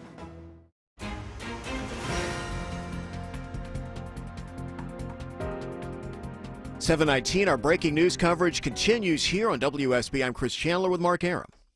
Indeed, Chris, getting new reporting now from CBS's Scott McFarland, our congressional correspondent. It seems like a big chunk of Democrats already coalescing behind current Vice President Kamala Harris and maybe future presidential candidate. Congressional Progressive Caucus, the Black Caucus, the Hispanic Caucus, and from some of the other names we've heard associated with potential candidacies, including Josh Shapiro, the governor of Pennsylvania. Yeah, prior to the announcement today, Chris, there were some vocal pro-Biden supporters out there in the Democratic power corridors that were adamant that Biden stays in the race. And from most of them that we heard from today, they have accepted the president's announcement and have come full circle and said, all right, we're going to jump on board. This is Jamie Harrison, the chair of the Democratic National Committee. I'm emotional because I am still riding with Biden. I still support my president. But he acknowledges that support is going to have to shift now. And we really haven't heard from any Democrats that have come out and said, no, this can't be. No, that is absolutely true. We have had either wholehearted endorsements of Kamala Harris or she's simply not mentioned in the statements. There hasn't been any real opposition. CNN, though, just now is reporting and quoting sources as saying that Senator Joe Manchin might run for president as an independent, that he is talking about it. This is what is known in the business as a trial balloon, which is to say you have somebody leak this to the media, it gets out there, people talk about it, and you gauge the reaction. Manchin, as political junkies certainly know, has been the bane of existence at various times of people in both parties, top leaders in both parties, maverick, renegade, contrarian, call him what you will. His name had been bandied about as a potential presidential or vice presidential candidate at some point. He switched from Democrat or from Republican rather to independent. I'm seeing that now, Chris. It says he's considered re-registering as a Democrat and throwing his hat into the ring. So it wouldn't be an independent run. He wants to re-register and maybe have a contested convention coming up. So I don't think it would be as an independent candidate. He's trying to get the Democratic nomination. Yeah, so we'll see what happens if there are 3 or 4 more trial balloons like that in the next few days. It may signal that Harris is not the shoe-in that a lot of the top Democrats would like, and that could lead, sure enough, to a more dramatic, even a brokered or open convention. 7:22 here. We talked earlier on our live coverage with former WSB reporter, then longtime CBS News White House correspondent Peter Mayer and UGA political science professor Charles Bullock about the events of the afternoon. Mark started. Peter, good evening. Thank you so much for your time. Well, good to be back on WSB, where I worked many years ago. And I'll tell you, Mark and Chris, before we get to the story of the day, I'm just sitting here recalling the memory of being in the Georgia governor's mansion the night that Richard Nixon announced that he would resign. And I was there with the then governor, Jimmy Carter. Jimmy Carter came into the main room, I believe it was a ballroom of the governor's mansion, and told us that that it was a sad day for the country, but he thought that Richard Nixon had made the right decision. Again, Nixon, of course, resigned the presidency. Joe Biden is not doing that. Peter Mayer, longtime WSB reporter and then longtime CBS News White House correspondent. He traveled with the Carters when they went to Washington in 1976, 1977. Peter, even a few years before Richard Nixon, Lyndon Johnson went on television and in a complete surprise said he was bowing out of the race for the renomination of his party for president. That was in March. This is in July, so this leaves even less time for the Democrats to get their act together. Back in the 60s, they did, but they lost. Yeah, this is very difficult. I can for the Democrats in terms of the timing. They just sent out an email to their supporters saying, of course, they owe a debt of gratitude to President Biden. But this is the paragraph that jumped out at me. In the coming days, the party will undertake a transparent and orderly process to move forward as a united Democratic Party to defeat Donald Trump in November. They don't say anything from the party itself as we embrace the president's endorsement of Kamala Harris to become the presidential candidate. I think that it's probably going to come to that. Someone could challenge her. This is uncharted political territory, guys.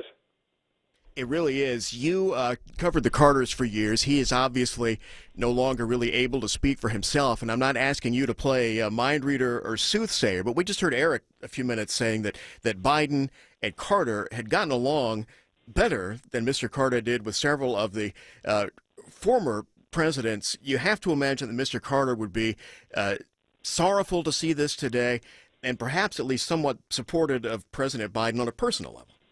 I think so. I mean, President Carter was Biden, I should say, was an early supporter of President Carter back in the days when Carter was running. Peter Mayer joining us live here on 95.5 WSB as we continue our breaking news coverage. Announcement you heard here first on WSB. President Biden is withdrawing his name from the ballot. We're seeing a lot of pushback, and I dare say already Republican talking points, Peter, calling this unconstitutional, and they're avoiding the will of the people. But constitutionally, nothing has been tripped up yet, and going forward, I would imagine the Democrats are going to stay above board and do things the way they should be done here. Well, I know of nothing unconstitutional here. Look, unlike the defined line of presidential succession, there's no automatic naming of a ballot replacement for an incumbent president who steps aside, as Joe Biden has this afternoon. He's made it clear that he is endorsing Vice President Harris as his choice, but that's not a done deal. This is a delicate time for both of them, as the president has portrayed himself as the only person who could beat Donald Trump, and now Vice President Harris stood by him, while some polls show her doing just as well, if not better, than the president against Trump. As far as I'm concerned, the polls are out the window now because this is official, and this is going to change the whole mindset of voters and, of course, of the Trump campaign. Sure. 5:10 now. You're listening to live coverage. President Biden dropping out of the presidential race. I'm Chris Chandler with Mark Arum. Peter, hang on. We want to include you here as we are also joined by University of Georgia political science professor Charles Bullock. Sir, we appreciate your time this afternoon. And before we get into nitty-gritty specifics with you, just give us your broad reaction first. Well, this has been expected, certainly in some quarters. Biden is maybe kind of going through the 5 stages of grief, and now has finally accepted what polls have been suggesting for well more than a year, and that is that he is not the strongest candidate Democrats could put forward, and that his prospects of winning were not good. UGA political science professor Charles Bullock there, and CBS News longtime White House correspondent Peter Mayer. That was recorded earlier during a live coverage. Clearly it is not 5:10. It's getting dark outside. 7:28 here at WSB. Mark Arum and Chris Chandler continuing with you for another half hour. Shelley Winter takes over at 8 and continues our live coverage right through the night here. And, of course, we'll have the latest, the reaction, the analysis, the context, the overnight headlines starting tomorrow at 5 a.m. here on Atlanta's Morning News. Got about 90 seconds here until we give you the rundown of everything that's happened this afternoon. Some of the reaction statements from here in Georgia. The Democratic Party, Congressman Nikema Williams, the Democratic chairwoman. We thank President Biden for his decades of public service. President Biden said Georgia made him president, and he is right. We stand firmly behind Vice President Harris to make it happen. Stacey Abrams tweets, we must not only unite to ensure that Donald Trump does not return to the White House. Together we will build a brighter future for all. Her message does not mention Vice President Harris. Mayor Dickens of Atlanta. Atlanta is stronger because of his leadership. Speaking of President Biden, our nation is better off because of his service.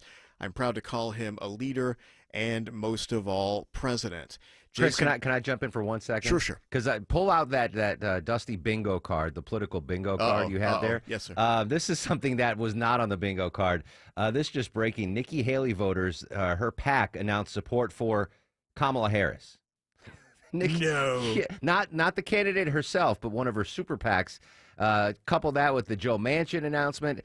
And so early signals, this may not be as smooth as it first seemed. Indeed. I'm sorry to interrupt, Chris. That's all. We're out of time here. I was just kind of giving a flavor of the Georgia reaction as it has come in from some notable Georgians and top lawmakers, all of them expressing sorrow, not all of them, as we're just saying, immediately endorsing Vice President Harris as a replacement nominee. If you're just joining us, here's the latest. It's 7:30 here at WSB. I'm Jonathan O'Brien at the Breaking News Desk with continuing live in-depth team coverage of President Biden's decision to end his bid for re-election. Fast-moving developments at this hour. Here's the latest. CBS News special report. A stunning move. President Biden today dropped out of the presidential race. CBS's Robert Costa. He saw the pressure rising. This was not something he wanted to do, but he was talking through with his advisors, Mike Donilon and so many others like Anita Dunn, and saying, if I do get out, What do I do? Do I get behind Vice President Harris? And he has. The president today endorsing Kamala Harris as the Democratic presidential nominee. CBS's Scott McFarland says things are moving quickly. She picked up a block of Senate endorsements and picked them up quickly, nearly 24 by our CBS News count, and it's some of the lions of the U.S. Senate. Including Senators Patty Murray, Elizabeth Warren, and Mark Kelly. But CBS's Peter Mayer points out there's no defined line of succession for this unprecedented moment. Many in the party, even before President Biden made this momentous decision, have seen Vice President Harris as the natural choice to lead the ticket, but it's not quite a done deal. Party leaders are tentatively planning a roll call vote August 1st. And then CBS's John Dickerson says the question becomes, when can the Democratic ticket form itself?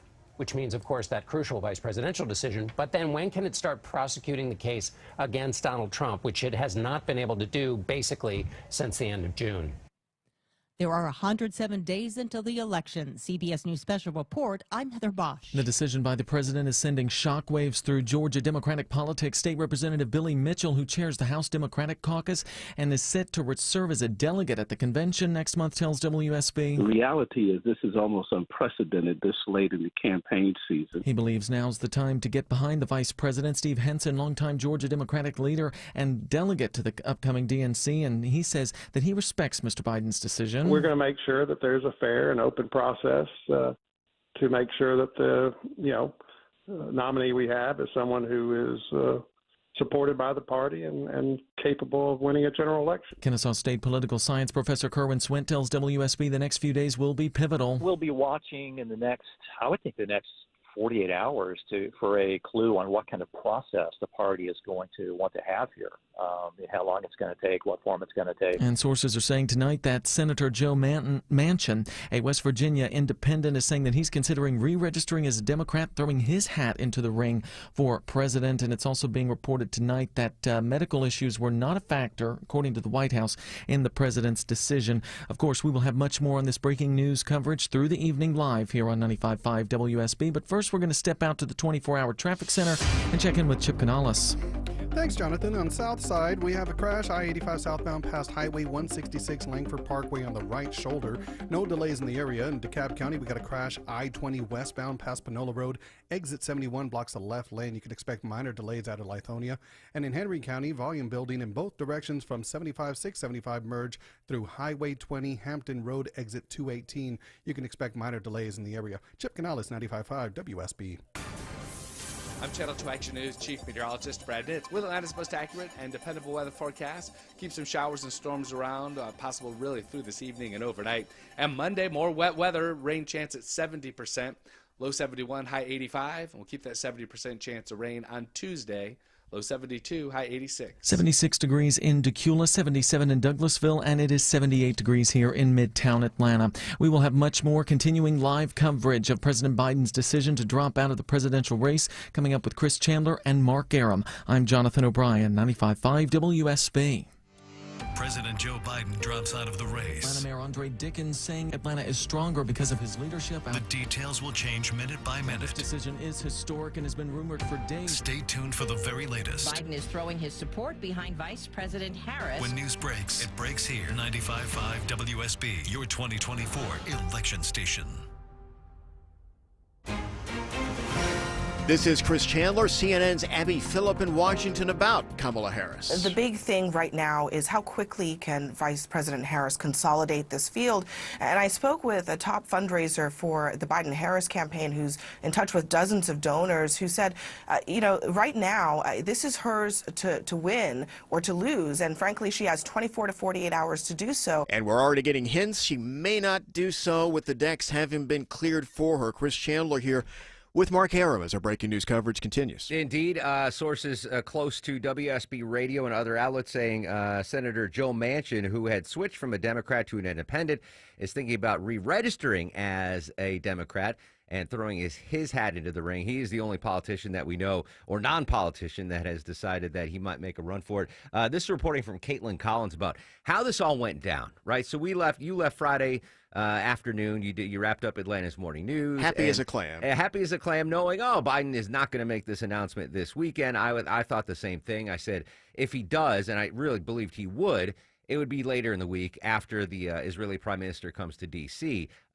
This is from Caitlin Collins. She said President Biden, this is according to her sources, President Biden summoned his top advisors to his Rehoboth home Saturday to look at the latest poll numbers and what Democratic members were saying. He began to come to a decision Saturday evening, but made the final decision today. He also did what he does before any crucial decision. He held a family meeting last night. So that's reporting from CNN's Caitlin Collins. He had been watching those polling numbers very, very carefully. And up until a few days ago, he was seeing and or the people around him were giving him much more favorable numbers. He had been saying in public that he still thought it was a 2-3 point race and that he is the only person who'd ever beaten Trump in a presidential race, which is true, and that he thought he could do it again. But really, with these poll numbers, and we tracked it every day last week, Mark, the bottom really had started to fall out, and it was 15 of the most important and swing states. Trump had pulled considerably ahead in a poll out of Michigan this morning taken by the newspaper in Detroit. Trump had jumped to a 7-point lead there. And if you're going to have any hope of anything, you cannot be at this point that far behind in these swing states. All of that raises the question, though, whether how much of this is, oh my gosh, we're going to lose, versus this poor man is sick. You want the 90, cynical 98 news to question. 2. Well, yeah, you wonder, and you ask about that, and that's something we're going to be asking as the days go ahead. But they say never the twain shall meet. The twain did meet in this particular case, and the result is I was thinking of a word, Mark, not chaos. Disarray may even be too much. What do you think? Confusion tonight? Uncertainty? Uncertainty, I think, is the perfect word. Yeah. But listen, and I'm going to play some more from commentator Van Jones, who worked for Biden in the Obama administration. There's some sadness from cried Democrats after that today. debate, right there on TV. There's sadness from Democrats because he is beloved. The Democrats love Joe Biden. That they believe he saved the country from a second Trump presidency. He came in and saved America. He served in the Senate for so many years. He was the vice president to Obama for 2 terms. There's genuine sadness in Democratic circles today, but there's also the realization that he was on a losing path. There was no path of victory going forward for Joe Biden, and so I think it was a political decision, because even there was a small portion, and we saw polling that said 67% of Democrats said that Biden should step down after the debate and what's been going on with the question about his mental and physical abilities for another 4 years. 67% of Democrats, but 33% said they still wanted him to go. He truly, for a lot of Republicans, conservatives are listening right now, they find it hard to believe, but he's beloved in Democrat circles. Sure. And there's genuine sadness today that Uncle Joe is not going to be on the ballot in November. 7:39 now, just in. WSB's Jonathan O'Brien has talked to Emory University law professor Alicia Hughes, who's joined us several times on Atlanta's Morning News on these matters over the last several months. Our most recent discussion was something that's very important now going forward, because it's not just politics. It's very likely this is going to end up in court. There was at least one, the Heritage Foundation, a lot of you political junkies will recognize that as a prominent and about as to the right conservative activist organization as it gets. They had been making preliminary research and plans, if something like this happened, to go to court to try and stop Democrats from being able to change tickets on the ballots. The deadlines have been reached in some of the states, including Georgia. So Jonathan O'Brien asked Professor Hughes what might happen next, and particularly in Georgia. What are states going to have to do? I know the Democrats say they're going to have some sort of virtual roll call here in August. Their convention is not until mid-August. What are states going to have to do in those weeks, leading up to that final decision? The answer is, it depends. And when we say it depends on whether certifications have taken place by the states at the time that this has happened. You have to look at the interplay between state law and party rules. And you have to anticipate, and this is something that is going to vary state by state. There are a couple of ways to look at this. You know, in 29 of the states, there is a requirement that the party delegate vote consistent with the outcome in their state primaries. In 21 of the states, that's not the case, so you already have some variation. Certain rules say that if a member of the ticket that was voted for in these primary elections, Biden-Harris, that's what we've been going with, right? On the ballot in every state, 3,990 of the 4,000 delegates are already obligated to vote for that ticket. There is a belief that if one member of that ticket is still on that ticket, that is the ticket that folks are obligated to vote for. And in those 29 states plus the District of Columbia, if you don't vote consistent with the will of the people in your state, there are some civil penalties in certain instances, and in other instances, it's considered misdemeanor with fines of up to maybe $1,000 or $2,000. So there's a huge incentive to get folks to do what's right, but you have to look at that interplay. Emory Law Professor Alicia Hughes with WSB's Jonathan O'Brien a very short time ago. So short summation of that, Mark, is don't assume that the Republican Party, Republican activists are simply going to say, okay, switch, put whoever you want there and we'll run against them.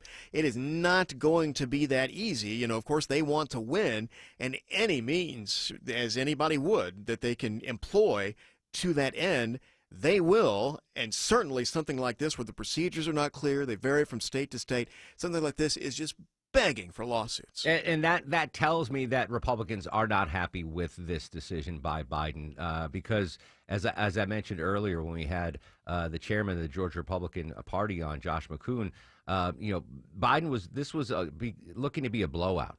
Right, this was going to be an easy victory for former President Trump in November, and now it's uncertain. I'm not saying he's not going to win, but it's less certain of a victory than it was 2 days ago when Biden was the opponent. So the fact that Republicans are coming out so hard, talking about procedural issues and not listening to the will of the people, and this isn't what happens in a democracy. He was forced out. I mean, Biden made the decision on his own, and every Democrat had said it has to be Biden's decision. We're not pushing him out. He made the decision today. But the fact that the blowback is so severe from the right tells me that this isn't what they wanted to happen. It's a well-known cliche in the political media. Every 4 years, they mention broker convention, open convention, lust after it, how dramatic it would be. If it comes to that this time, and some of these old hands get their wishes, we don't know how it would work, how long it would take, what the result might be. You can have 100 ballots at a political convention right before you reach a consensus. Talk about uncharted territory. That would be it. How many votes did it take for Speaker McCarthy to become Speaker? Yeah, no, exactly right. Both times, right? It was 12 or 13, just like that, and that was one party trying to decide. Indeed. So it's going to be curious to follow, and you'll of course have the latest tomorrow morning on Atlanta's Morning News. What the Democrats do going forward. Is it going to be? I think you just summed it up right there. Yeah. Will it be a united party like we saw the Republicans at their convention where everyone coalesces around Kamala Harris? Or will it be a brokered convention or contested convention where we have a Manchin, we have other folks that say, hey, like Gretchen Whitmer, she's a fantastic candidate for the Democrats. Is she ready to cede a possible presidential nomination just because Kamala Harris has been the vice president? Some big things to watch moving forward. Manchin is a thorn in a lot of sides of both parties and has been for years now. But it's notable that he has not even waited for the figurative corpse to get cold right before coming out. So, we'll see if he's the only one over the next days. Indeed. It's 7:45. Mark Arum and Chris Chandler anchoring the breaking news coverage here on 95.5 WSB. In case you're just joining us, you're driving back from Florida. You just got into the range of the of the station of Nifty 750. President Biden announced today, not on a video, but in a statement, that he is not going to run for president in 2024. We're with you till 8, then Shelley Winter takes over. And then again, when you wake up tomorrow morning, the very latest with my colleague Chris Chandler on Atlanta's Morning News. Would you let a person with a doctorate in sociology operate on your liver? Of course you wouldn't. It's Eric here for ESOG. Be wary of foundation repair companies that tell you they're licensed, because only Engineered Solutions of Georgia has a team of licensed engineers on staff. The other guys, they got business licenses, not engineering licenses. Quality matters. If you see cracks in your wall, call 678-ESOG now. Receive a free home inspection. 678-ESOG now. Dial 678-ESOG now. And a lot of people, when they come in, they'll say, I'm usually much more active, but since I've been in pain, I've had to limit the activities I'm doing. You're listening to Janelle, an arch support specialist at the Good Feet store. The next step is getting them in the right arch supports. After walking around with the arch supports, they'll feel much freer and lighter. Our goal is to have that long-term change for them to make sure that they're continuing to notice a difference in their life. Try them for yourself with a free fitting at the Good Feet store. The Good Feet store. Call 1-800-NEW-FEET or visit goodfeet.com. You're ready for a new deck, but don't know where to start. You can DIY, use an unlicensed chuck in a truck, an overpriced luxury designer, or you can choose us. Hi, I'm Scott Nelson, owner of Nelson Exteriors, and we do decks differently. We build beautiful, high-end decks at a reasonable price with lots of options. We're licensed and insured. We'll work with the materials you choose and stay within your budget. Call Nelson Exteriors for an extraordinary deck renovation. Google Nelson Exteriors. It's the WSB Radio Carathon, July 25th and 26th. And we want to thank our friends over at Jim Ellis Automotive Group. Thank you very much. Thank you. For their contribution and continued support for the kids at the Aflac Cancer and Blood Disorders Center at Children's. You can donate right now at WSBradio.com. Won't you please donate?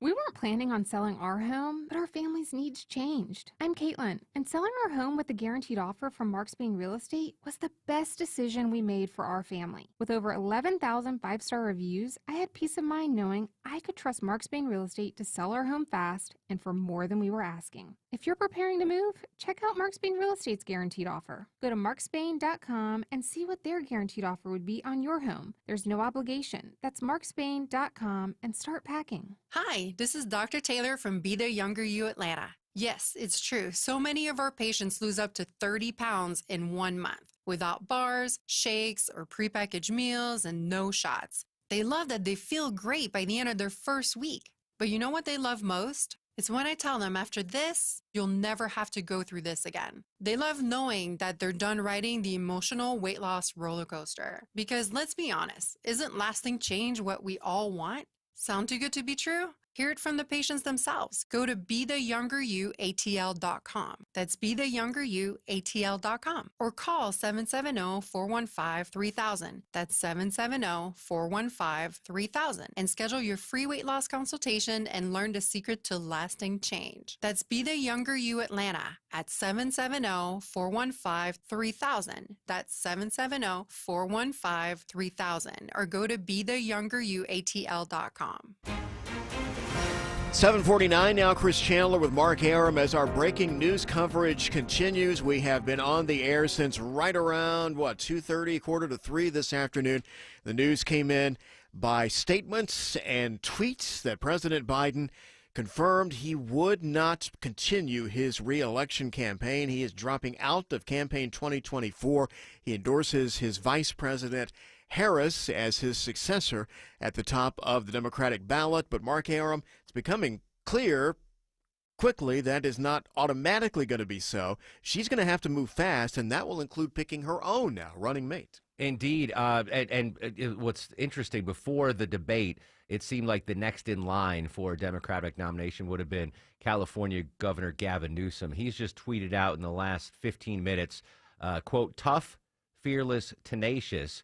With our democracy at stake and our future on the line, no one is better to prosecute the case against Donald Trump's dark vision and guide our country in a healthier direction than America's Vice President Kamala Harris. So if there was someone that they're going to throw their hat in the ring, it would have been a Gavin Newsom, but he just endorsed Vice President Harris. So Joe Biden, with withdrawing, he doesn't get to appoint a nominee. But he did say he was going to endorse Vice President Kamala Harris, which leads to the question, which we asked a number of times already in the show today, who would be at Kamala Harris's running mate? Weijia Zhang is the CBS News senior White House correspondent. Names have already started to surface, including Democratic governors who could appeal to swing state voters. Roy Cooper of North Carolina. North Carolina welcomes back Vice President Kamala Harris to Greensboro to get ready to defeat Donald Trump in November.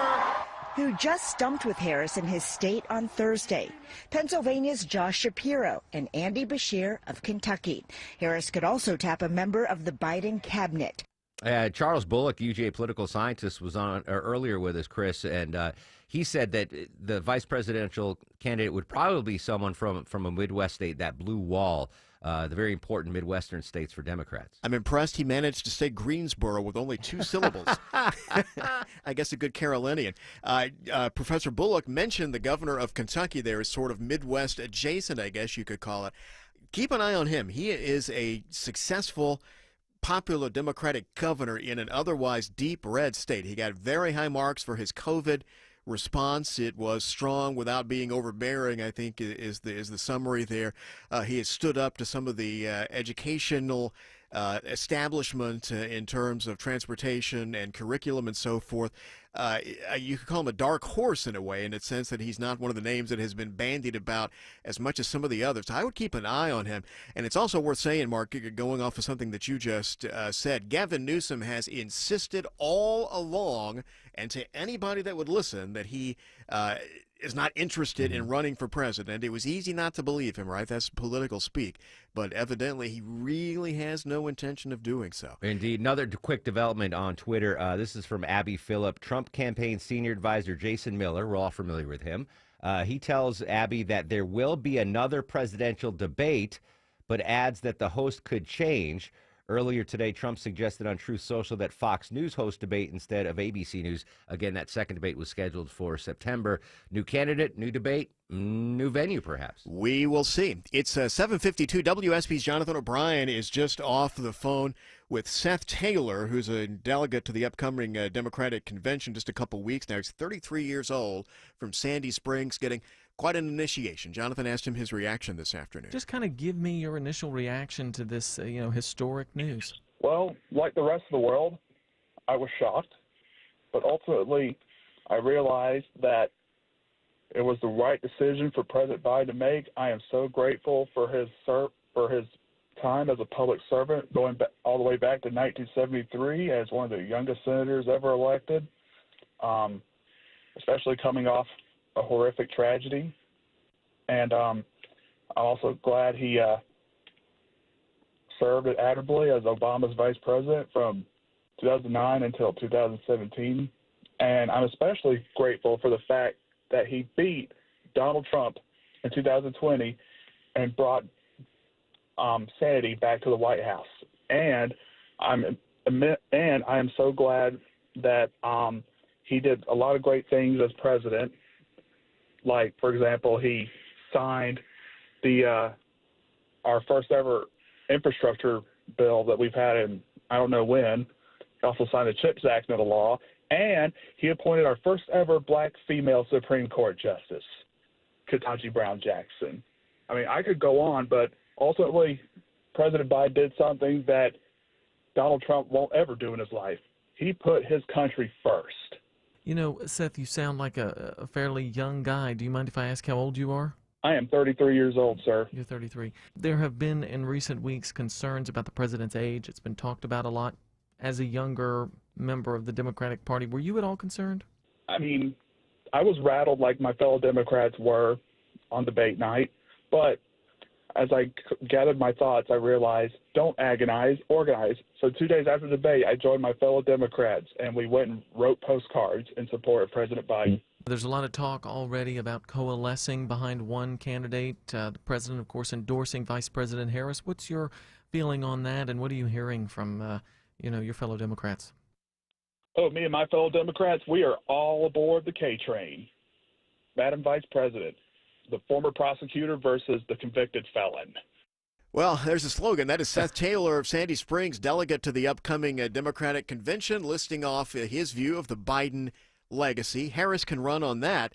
Republicans' criticism of the Biden administration, they can tie Harris to that. That's the way it's going to go. Hearing from more Democratic lawmakers endorsing Vice President Kamala Harris. This is Democratic Senator Chris Murphy of Connecticut. It's too early to know whether there will be any challenge to her, but I see right now a pretty remarkable building of support for the vice president. Yeah, one of the questions May Erickson or Shelley Winter, who's coming up in just a second, will question, is there any choice? Did the Democrats have any choice but to get behind Kamala Harris when it comes to campaign funds that were already raised and the shifting of those? Is that the path of least resistance to have a smooth transition?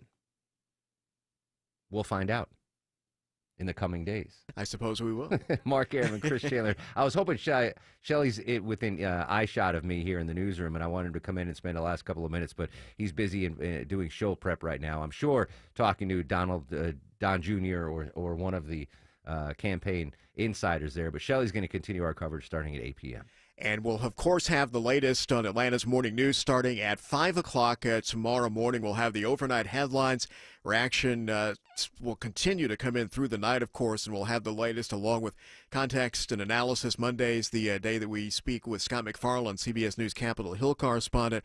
So he will have a lot to say. Man, talk about a man who's had an incredible week, Mark. That is him, Scott McFarland. A week ago, we were talking about he had a front row seat dodging to the bullets one week, attempt. yeah, and now this. Yeah. Well, since you're plugging your show, I'm going to plug my show. Please immediately after the highly rated Atlanta's Morning News. We're going to talk to Emory Law Professor Alicia Hughes about what just happened and all things legal. Eric Erickson's going to join us live as he does every Monday at 10:35. You know, I want to pick his brain about just what have been a tumultuous, 6 weeks, I guess, since the debate. When was the debate again? June? Gosh, it was at the end of June, wasn't it? Yeah, I mean, from the debate to today has been a period of American politics unlike we've seen before in any lifetime. Just upheaval, really unprecedented upheaval. I'm going to go with that. Yeah, I appreciate that. Let's say our thank yous, by the way. We've had some amazing guests today. Peter Mayer, former WSB radio reporter and a former White House correspondent for CBS News. He joined us. Charles Bullock, UGA political scientist.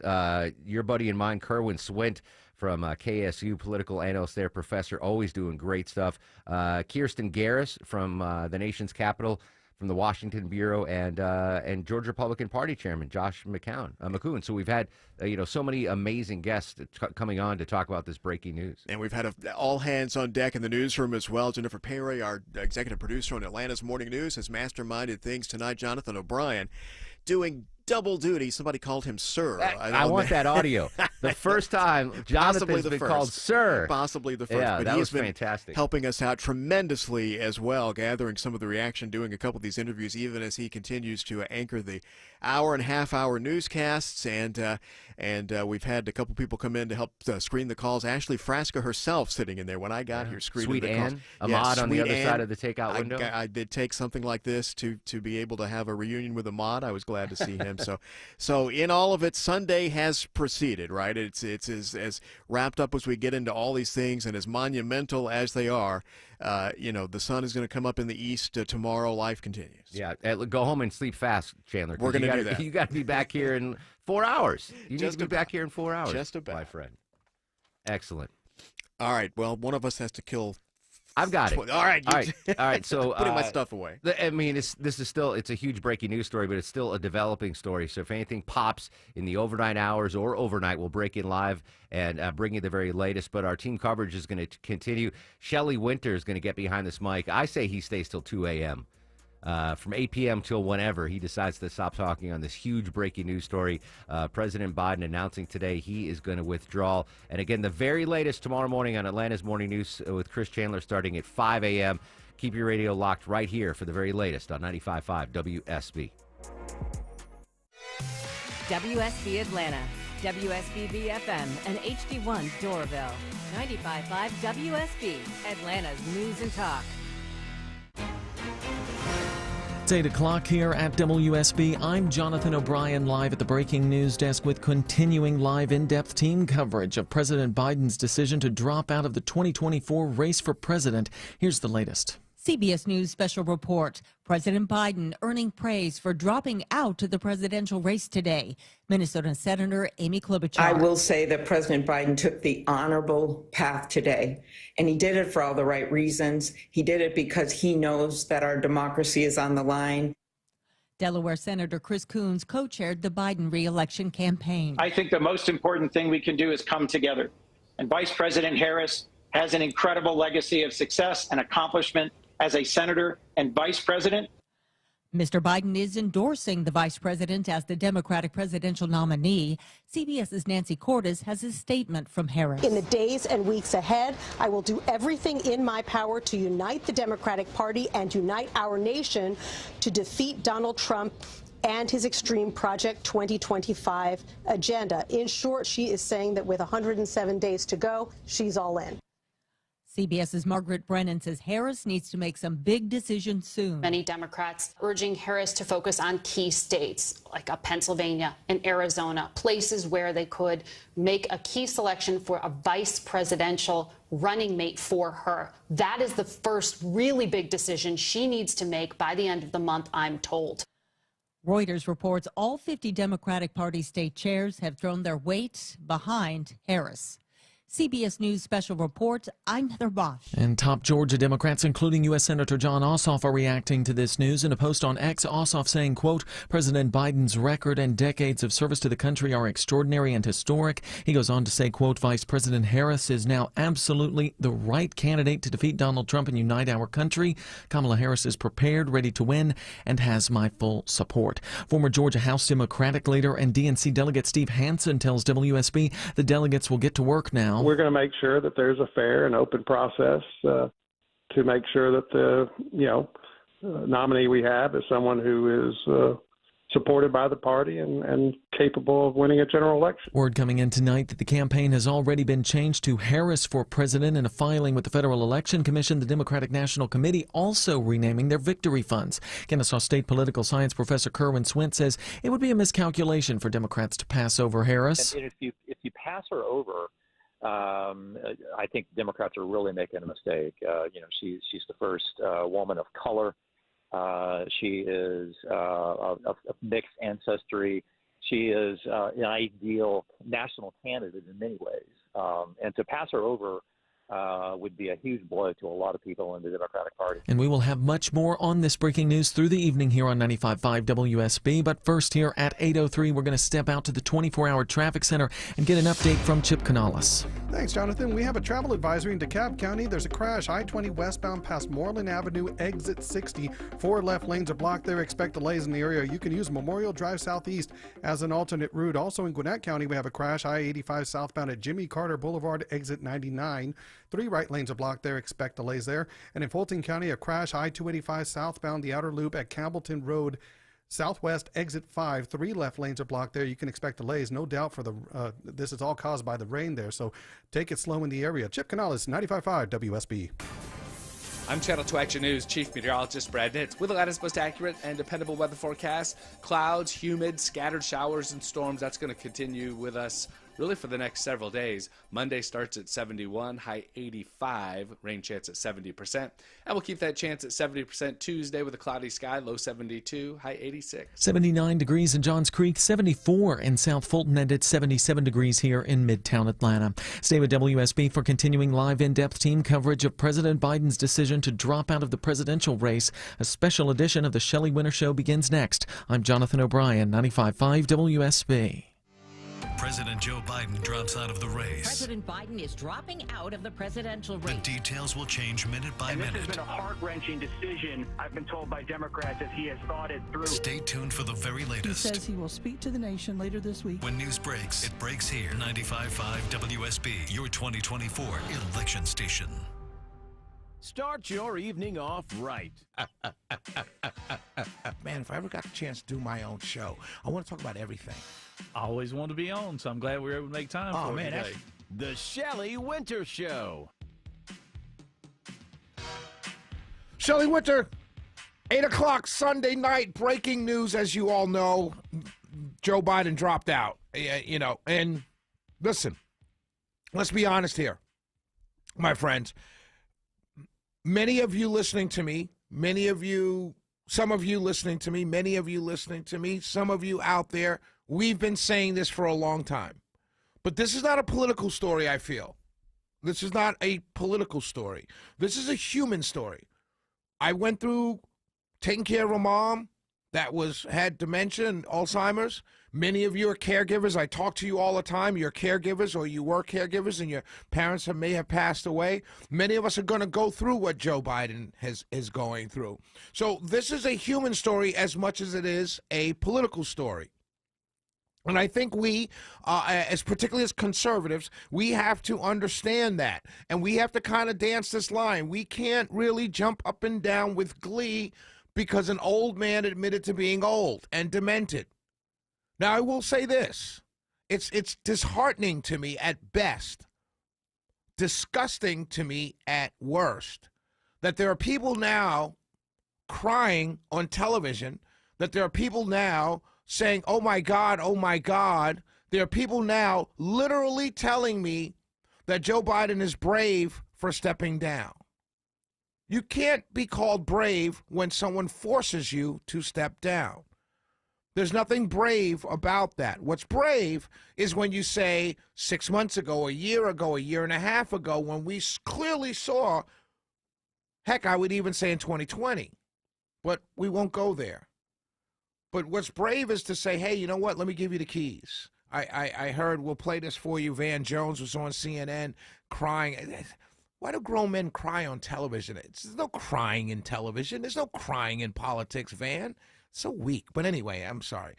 But he was crying, and he was talking about how great Joe was and how great this guy. I just heard the Democrat delegate on with the great Jonathan O'Brien talking about that this Joe Biden, Donald Trump would never do this for this country. Well, what did he do? He was forced out. That's not something to cheer about. That's not something that's brave. I have my good friend Billy Mitchell. He's getting ready. He's calling in right now. I want to go to him. He's a Democrat. He's a delegate. He's a friend.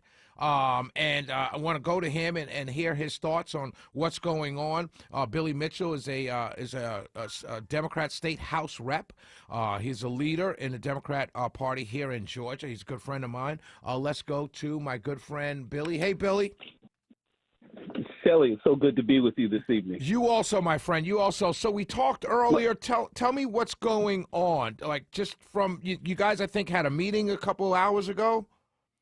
Yeah, I will tell you, Shelley, this is a dynamic time that we're in. As soon as you don't say, Billy. No, I'm just kidding. As soon as the announcements were made, we had a number of let's just say would-be candidates posturing. I will say that is the news of the day. A number of people have called me to ask me about that, and I've said I'm reserving that information for your show. But I will say, since that time, in the last hour or so in particular, Shelley, I'll also break some news. It seems to be that the infrastructure is coalescing around the vice president. I understand that Act Blue, which is a fundraising apparatus that is particularly used by the progressives, has had a record amount of contributions for the Harris campaign. Yeah, I hear it's up to $20 million as of about an hour ago, so it could be higher. It's almost $28 million now. Yeah, there you go. And the reality is that I received some calls from some would-be candidates earlier when we talked that are now saying that they're going to coalesce behind the vice president.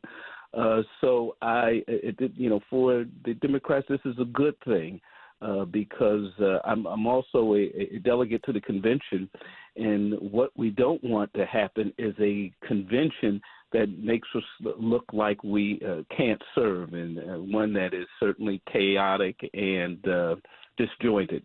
So it appears, as we speak here at this time, is that things are coming together in favor of Kamala Harris. So we're on the phone with state representative here in Georgia, Billy Mitchell. He's also a delegate. So what you're saying, if I understand you correctly, is a couple hours ago we spoke, and you said there were people calling you, other candidates or their representatives calling you to lobby, hey, going to the convention, you're a delegate, we're trying to see if we can get your support.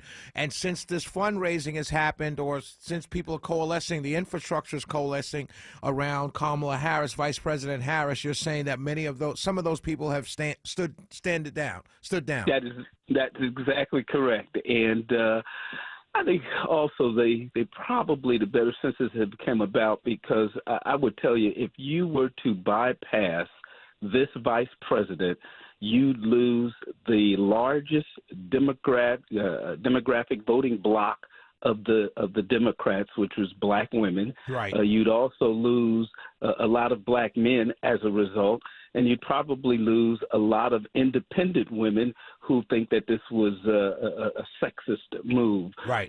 So I think that the better senses came about them, and they recognized that this was truly the best option at this point. Let me ask you this question, Billy.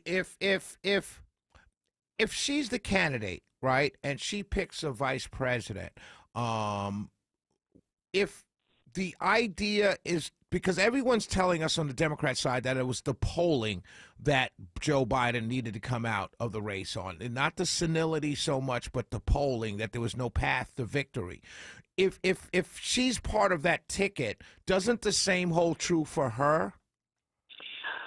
I don't think so. To be quite candid, and let me just be totally open with you, Shelley. Had they rolled Biden out on a hospital gurney, I'd still been with him because his last 3.5 years have been so consequential. Even his political opponents would admit that he has been able to get a lot done. And those political opponents who would not say that publicly, when he passes the Infrastructure Act and everything for their community, although they vote against it, they come out and celebrate and cut the ribbons when they start those projects. So he's been consequential to that. I think what people are saying now is, can he remain as consequential given the apparent health challenges? I would have said to stay in the race, but there are those who feel that offer the best opportunity to keep the initiatives that he has championed going is to change the race. And let me just say this, Shelley.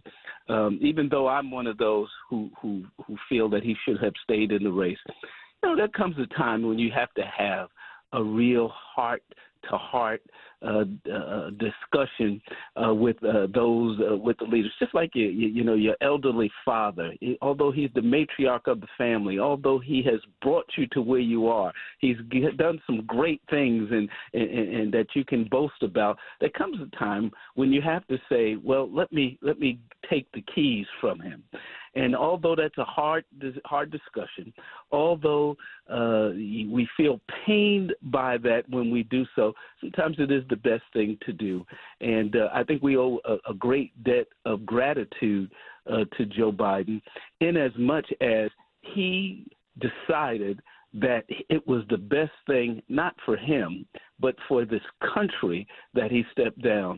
And even though I'm sure it was a very painful discussion to have, he felt it was the best thing for this nation, and we owe him a great debt of gratitude for that. We're on the phone with Billy Mitchell. He's a Georgia State House representative. He's chair of the Georgia House of Representatives Democrat Caucus, and he's also the president of the National Black Caucus of State Legislatures Foundation, and he's a good friend of mine as well. Billy, so that being said, what you just said, right? What about the people in the family? Keeping that same analogy, right? There have been people like myself and others who are in the same family, right, who've been telling the rest of the family, hey, we got to take the keys from Grandpa. And the people in that family said, no, Grandpa's fine, but Grandpa has an accident. He runs into the back of someone's car. Let's call that Afghanistan. Another accident, the economy. Another accident, the border, right? And so the family member, Grandpa, has all these car accidents. We're screaming, take the keys from Grandpa, but there are people also in the family who are saying, no, Grandpa's fine. When we finally take the keys, is there a point at which that the people who were screaming to take the keys in the family years ago, is there a point in which they have a right to say, we told you so, and it's too late now? Hold on, Billy. Hold on. Answer that question on the other side. We just got to go to a quick break, and we'll be right back. We're on the phone with State Representative Billy Mitchell and a delegate to the Democrat Party at the convention next month. We'll be right back.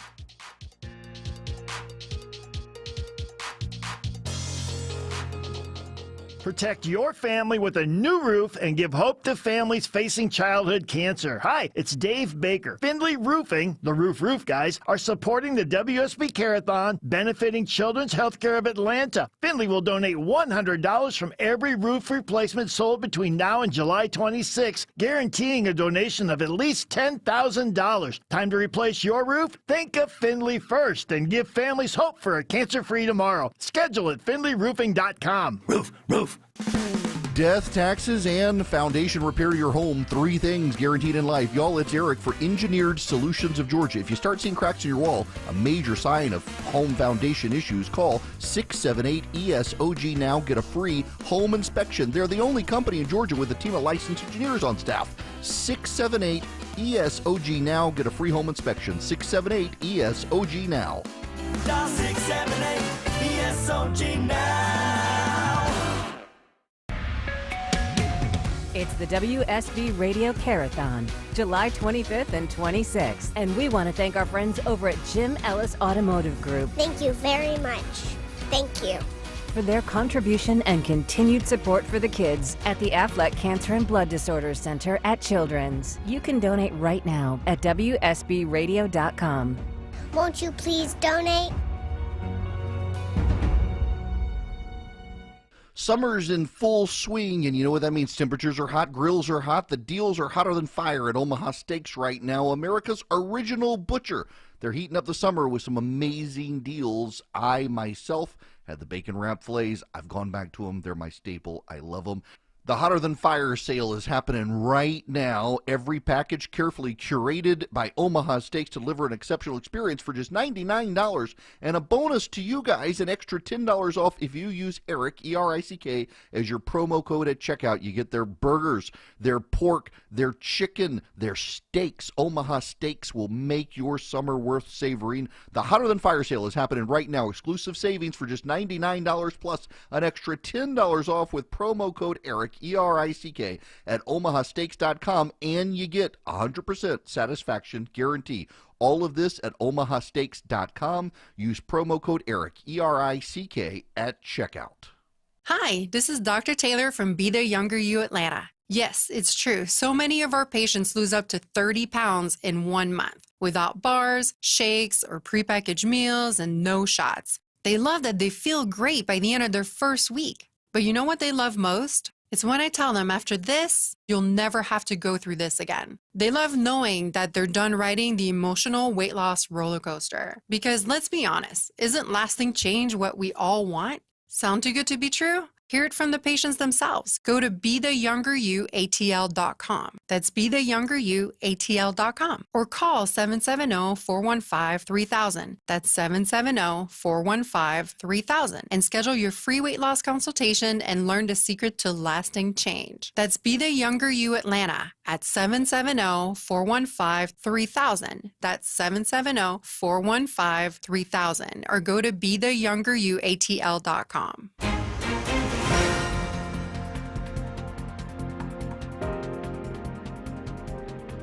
Shelley Winter Show. We're live with special edition. Man, that threw me off. That's the news guy thing right there. That threw me off. I'm on the phone with my good friend, State Representative Billy Mitchell. He's leader of the Democrat caucus here in Georgia. Billy, so what I was asking you before we went to break, I was simply asking, what about the people like myself and others who are in this family, quote unquote, who called to take the keys from Grandpa a long time ago? Well, I will tell you, Shelley, that was not evident. As a matter of fact, the last time we talked on your station, I was at the hotel where Biden left the debate, and he came to talk to his inner circle and a lot of supporters. And I will tell you, he was as glib. He was totally opposite of what he was during the debate. I believe part of it was he's just a people person, and he does better in a format where people were around. And there was no evidence. As a matter of fact, we all stated the same thing. This should have been the Joe Biden on the debate stage. And that's what we have here. And certainly that 90 minutes cannot negate the 3.5 years of service and great accomplishments that this president has had. So, Billy, that being said, I'm sorry, that's too, Representative, State House Representative Mitchell. Hey, but I've been called a lot worse.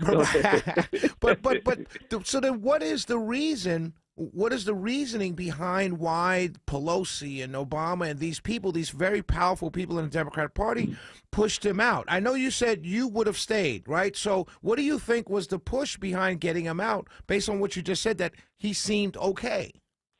Well, it's no, we can't question that his health is deteriorating. Okay. Matter of fact, I saw him after he contracted COVID, and he looked frail.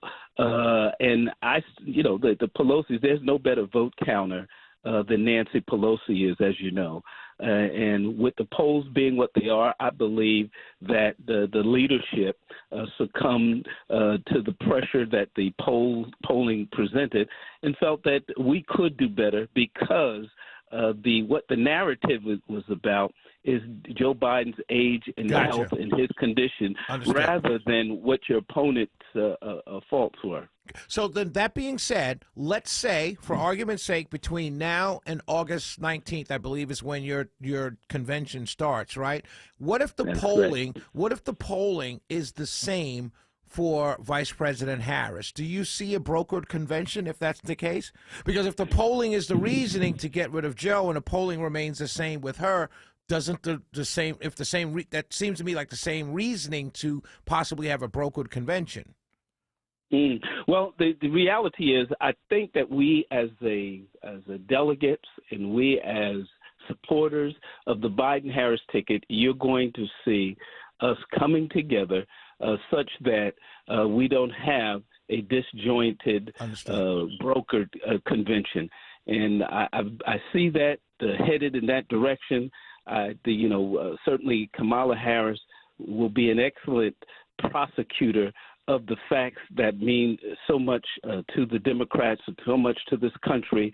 And she would be a great advocate to get the initiatives that Joe Biden started, that Joe Biden led, that she assisted on. And we could not be in a worse situation. Will be a great situation for Democrats. That's interesting. They're up to 20, like you said, 28 million Dem fundraising since the announcement. That's about 6 hours, and 6 hours, 27 million. It could be possibly something that, we Republicans, we conservatives may be looking at tomorrow or the next day and say, this might not have been a good idea. My last question to you, Representative Mitchell, Billy, before we let you go, is simply this. If Hillary Clinton, and I believe Hillary, don't agree with her on a personal level. There's something I don't like her. But that being said, Hillary Clinton might have been one of the most qualified people to be president. What I mean by that is she was a first lady. She was a Secretary of State. She was a sitting senator. I mean, she had all the boxes checked to be a president, meaning the qualified to be a president. Whether we agree with her or not, that's not the question. Whether you like her or not is not the point. But she lost. Do you think Kamala Harris, if Hillary loses, do you think Kamala Harris is in a not as qualified a person? Do you think she's looking at the same uphill battle because she's a woman? Well, I will tell you, Hillary Clinton had some other issues going against her. For instance, the years of beating on her for being under investigation. As a matter of fact, all of the issues in which they criticized Hillary Clinton, including the infamous "lock her up" chant, could in fact be stated about the Republican candidate. However, she had all that going for her. One of the advantages of Kamala only having essentially a 2.5-month election period is that will not be the case with her candidacy, in that you won't have this years of suspicion against her. That's fair. That's fair. That's a fair answer. That's a fair answer. So, in other words, the lack of exposure may help her more than being out there and having all the experience. That is absolutely correct. Plus, Kamala Harris is a very talented and very experienced candidate in herself. She used to be the Attorney General of the largest state. She's certainly a U.S. Senator, the Vice President. I mean, her bio speaks volumes as well. It's going to be an interesting race. Thank you, my friend, Representative Billy Mitchell. I appreciate you coming on first thing at the top while I do the special edition of the Shelley Winter Show. And we'll be reaching out again because, this is last week we had an assassination attempt on a sitting president. This week, the other guy drops out, which I think is the most fascinating thing in the world. Interesting times we live in, and you're absolutely right. I think by this time next week, we'll probably have another story to tell. Absolutely. God bless you, Billy. Have a wonderful day. Thanks for joining me. Same to you. Thank you, Sally. Look to talk to you soon. Yes, sir. Representative Billy Mitchell here in Georgia, good friend of mine. He's the head of the Democratic caucus, and he's a good man. 448-720-0750, 1-800-WSB-TALK. Ladies and gentlemen, it's time to hear from you. So listen, I started off by telling you this is a human story. This is a human story. An old man, getting older, as Billy said, his health is waning. He's getting, he's looking frail. We see it. We saw it a long time ago. People are now catching up to us. That's okay. And now he's dropped out today. And his vice president has stepped in. As you heard from Billy Mitchell, he's a delegate. He's telling us that people are wrapping themselves around Kamala Harris. $28 million raised in 6 hours. That means the people are rallying around her. Those are not big donors. Those are grassroots donors. Those are twos and fews, as we call them in the hood. What are your thoughts? 404-872-0750, 1-800-WSB-TALK. I'll be right back because I have some thoughts of my own. I'm Jeff Jr. with Trajan Wealth, debunking 3 myths about fiduciaries. And you're going to be surprised about myth number 3. Myth number 1. Fiduciaries are too expensive. Not at Trajan Wealth. Our interests are aligned with yours, so we don't need to push costly investments. The more you make, the more we make. It's that simple. Myth number 2, they will only want to sell me something. Absolutely not. At Trajan Wealth, we have hearts of teachers, and it's our goal to educate and empower, not sell. And the biggest myth, myth number 3, fiduciaries are only for the wealthy. Not at Trajan Wealth. Whether you have 50 grand